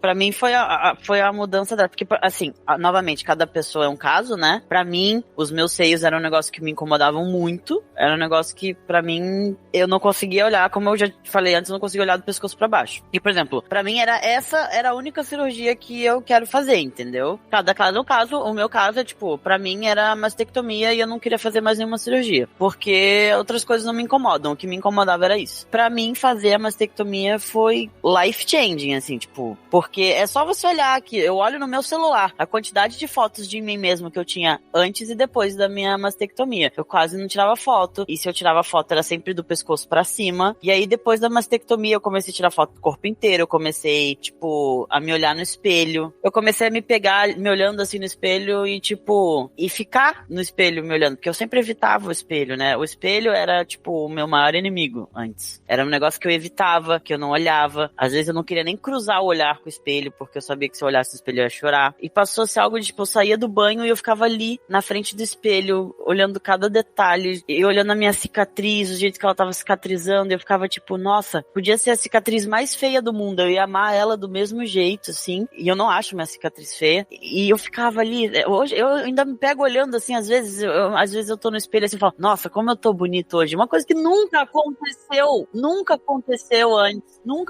antes. Postar uma foto, eu já fiz isso no Twitter, tipo, ela fala, nossa, tô gostoso nessa foto, eu vou postar no Twitter. Nunca tinha feito isso antes. Nunca tinha acontecido comigo isso. Olha aí que legal, viu, gente? E isso foi uma parada que, tipo, eu comecei a me perceber e gostar mais de mim. Porque antes eu simplesmente me evitava, me odiava, me achava feio, não gostava de me ver nas fotos. E isso foi um negócio que mudou. É exponencial aqui, a quantidade de fotos que eu passei a tirar de mim mesmo depois que eu fiz a minha mastectomia e depois que eu comecei minha transição. Gente, você vê, impressionante, né? É porque Quando você tá passa a se realizado, você tá amar. bem, você passou a se amar, você Exato. passou a se identificar, você olhar no espelho, sou eu. Ai, gente, que Você massa. não via ele via, queria nem olhar aquilo, não é? Isso aí não sou eu. É como se eu fosse uma assombração, o espelho era uma assombração. Pois é, gente, você vê? Comigo era a mesma coisa, Alan. Eu tinha, inclusive quando, eu nunca na vida tinha me achado uma pessoa bonita, assim. E quando as pessoas perguntavam assim, e aí, você se acha uma pessoa bonita? Eu falava, não, claro que não. Porque eu achava que ninguém se achava, eu achava que isso era uma coisa que não era possível. Eu realmente não sabia, eu achava que quando as pessoas falavam isso, elas estavam brincando. E eu só fui realmente me olhar no espelho e me achar bonita depois da transição, assim, que eu nunca tinha tido essa sensação, assim, de, Eu também não. gostar da minha própria aparência, falar assim, sabe, nossa, como eu tô bonita nessa foto. Eu nunca tinha falado essa frase, eu achava até meio bizarra, sabe, não fazia sentido. Eu nunca tinha olhado pra mim e falado, nossa, eu tô bonito nessa foto. Nunca. Eu sempre odiava todas as fotos que eu saía. Eu ficava tipo, beleza, eu vou ter que tirar essa foto aqui porque eu tô num aniversário. Eu vou ter que tirar essa foto aqui porque tal coisa. Eu até fazia quando tava de cosplay, quando tava de fantasia. Aí eu tirava, mas de mim por mim, eu não fazia. Gente, é muito libertador. Você vê, gente, olha só que delícia esses depoimentos. De pessoas felizes, pessoas se amando. Coisas simples, pra mim são coisas simples, tipo, se olhar no espelho. É, vê, gente, a gente não tem noção, que a gente bate aqui na tecla, da empatia. A gente não se coloca no lugar do outro, entendeu? Quando a gente começar a fazer esse exercício, né? É o exercício, entender, gente. Tem que se colocar. Escutar essas pessoas falando. A gente tem que escutar o Alan falar. A gente tem que escutar a Mari falar. A gente tem que escutar as pessoas trans falarem. Pra, sabe? Pois é, gente. Tirar essa capa de ódio, preconceito em volta dessas pessoas. Exato, sem né? motivo nenhum, Tem que se sabe? colocar no Elas lugar do só outro. querem viver a vida delas. Elas estão lutando pelo direito de existir. Muitas pessoas falando, mas agora não se pode ter opinião. Eu não posso ser contra. Vamos lá, gente. Quando a sua opinião fere a existência de alguém, ela não é uma opinião. Já é crime. Eu não concordo com uma pessoa trans. Como assim? Que bom, você não precisa ser trans. Exato. Às vezes a pessoa não consegue entender isso, né? Aí você faz uma transferência pra uma outra situação, a pessoa consegue entender. Você imagina alguém dizendo assim, mas peraí, o nazista tem direito a ter opinião dele, entendeu? Ele tem direito a não gostar dos judeus e a querer que eles não existam. Não é verdade? Isso não é uma opinião? Então assim, quando você transfere pra outra situação, a pessoa, opa, peraí, minha ficha caiu. É a mesma coisa, meu amor. Você Exato. está negando a existência de alguém, então não é opinião. Aliás, o que acontece hoje com pessoas trans na Flórida é impressionantemente análogo ao que acontecia com judeus na Alemanha pré-Segunda Guerra, assim, é muito impressionante como é igual, assim. Primeiro começa com a perda de direitos, depois começa com o boicote, depois começa com a segregação, é muito impressionante. Se você olha lado a lado, é muito impressionante. Isso, exato, gente. A história se repete, a gente não pode deixar a história se repetir, a gente não pode deixar pessoas falando coisas no Twitter, fake news e não combater, entendeu? E não rebater, porque essas coisas crescem, elas vão crescendo que nem um monstro, que nem o nazismo, exatamente, como você falou.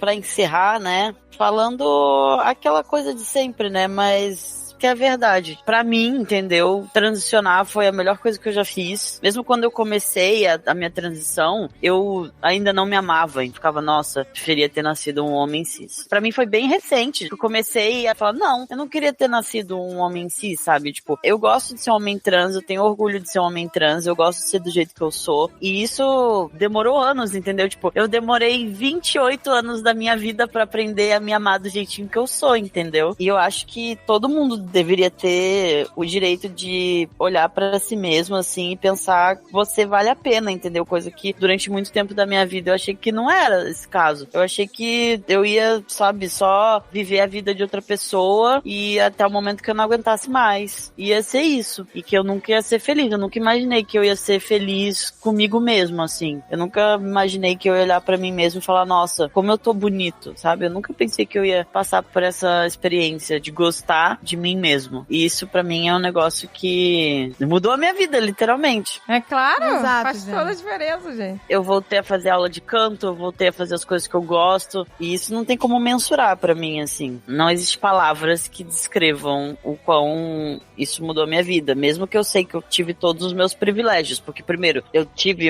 amigos que me apoiaram, eu tive a minha família que me apoiou, eu tenho a minha mãe que me apoia e que briga e que levanta minha bandeira, entendeu? E eu sei que muitas pessoas não têm isso. Então, pra mim, isso é muito importante. Quanto mais pessoas a gente conseguir mudar a opinião e quanto mais pessoas a gente conseguir ter esse mesmo privilégio que eu tive, a gente vai viver num mundo bem melhor, sabe? Muito melhor, gente. O mundo que a gente quer, né? O mundo do amor. Exatamente, já é o mundo do amor. Então é Gente, isso, mães, é pais, isso, não gente. tenham medo, sabe? Não tenha medo de ver seu filho feliz, sua filha feliz. Não tenha medo. Você vai se arrepender de ter postergado, de ter tentado negociar. E às vezes pode não dar tempo de você reparar. Esse é que é o perigo. Não vamos titubear, gente. Vamos se informar, vamos escutar. Escutem seus Exato. filhos, escutem, se conectem, porque é muito importante o nosso apoio, sabe? É muito importante de verdade. Eu sei que tem muita gente que não tem. Vamos, né? Nossos Conhecer filhos. e respeitar as pessoas, gente. Ninguém tá obrigando a você ser uma pessoa trans. Vamos respeitar. É só isso que a gente pede. Respeito, empatia. É só isso. Você não precisa nem amar, vai. Só respeitar. Só isso que precisa. I'm on the right track, baby. I was born this way. Hey. Gente, vou dizer uma coisa. Quando eu olho pra vocês, sério, eu lembro muito da cultura maori, sabia? Porque é uma cultura que fala muito de força, de coragem, sabe? Tudo que vocês tiveram nessa trajetória de vocês, cara. Vocês são dignos de dançar o haka, meu amor. Gente, quando que na nossa vida a gente imaginou que a gente ia aprender um haka? Pois é. Aquilo foi muito foda. Eu lembro a letra até hoje, vocês lembram? Lembro? Kamate, kamate! Kaura, kaura, tengete tangata, guru, guru. O pane! Capititeira!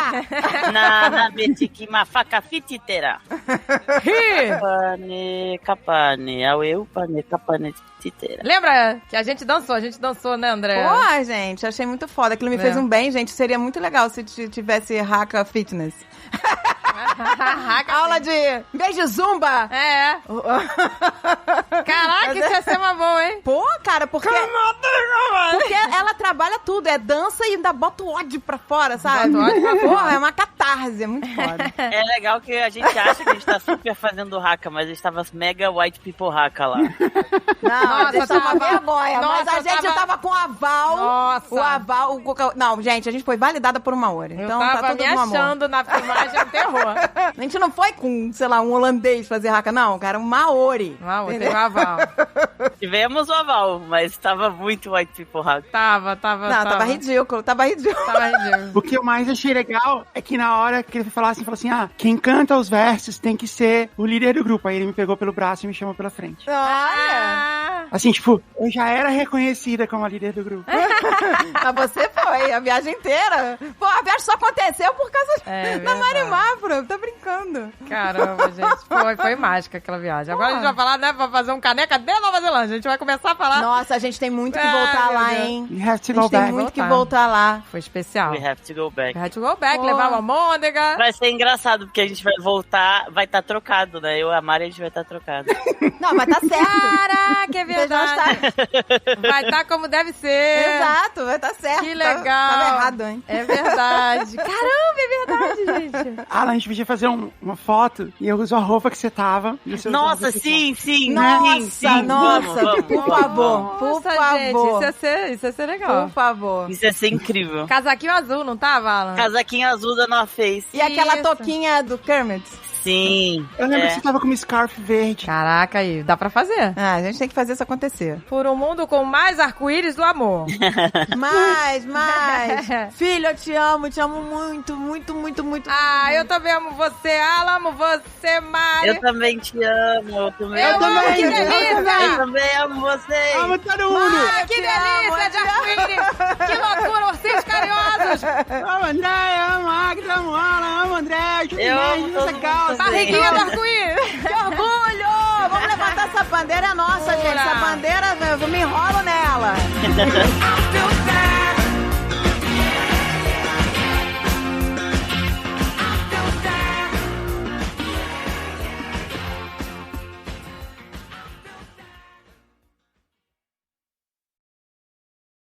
Este podcast foi editado por Radiofobia, podcast e multimídia.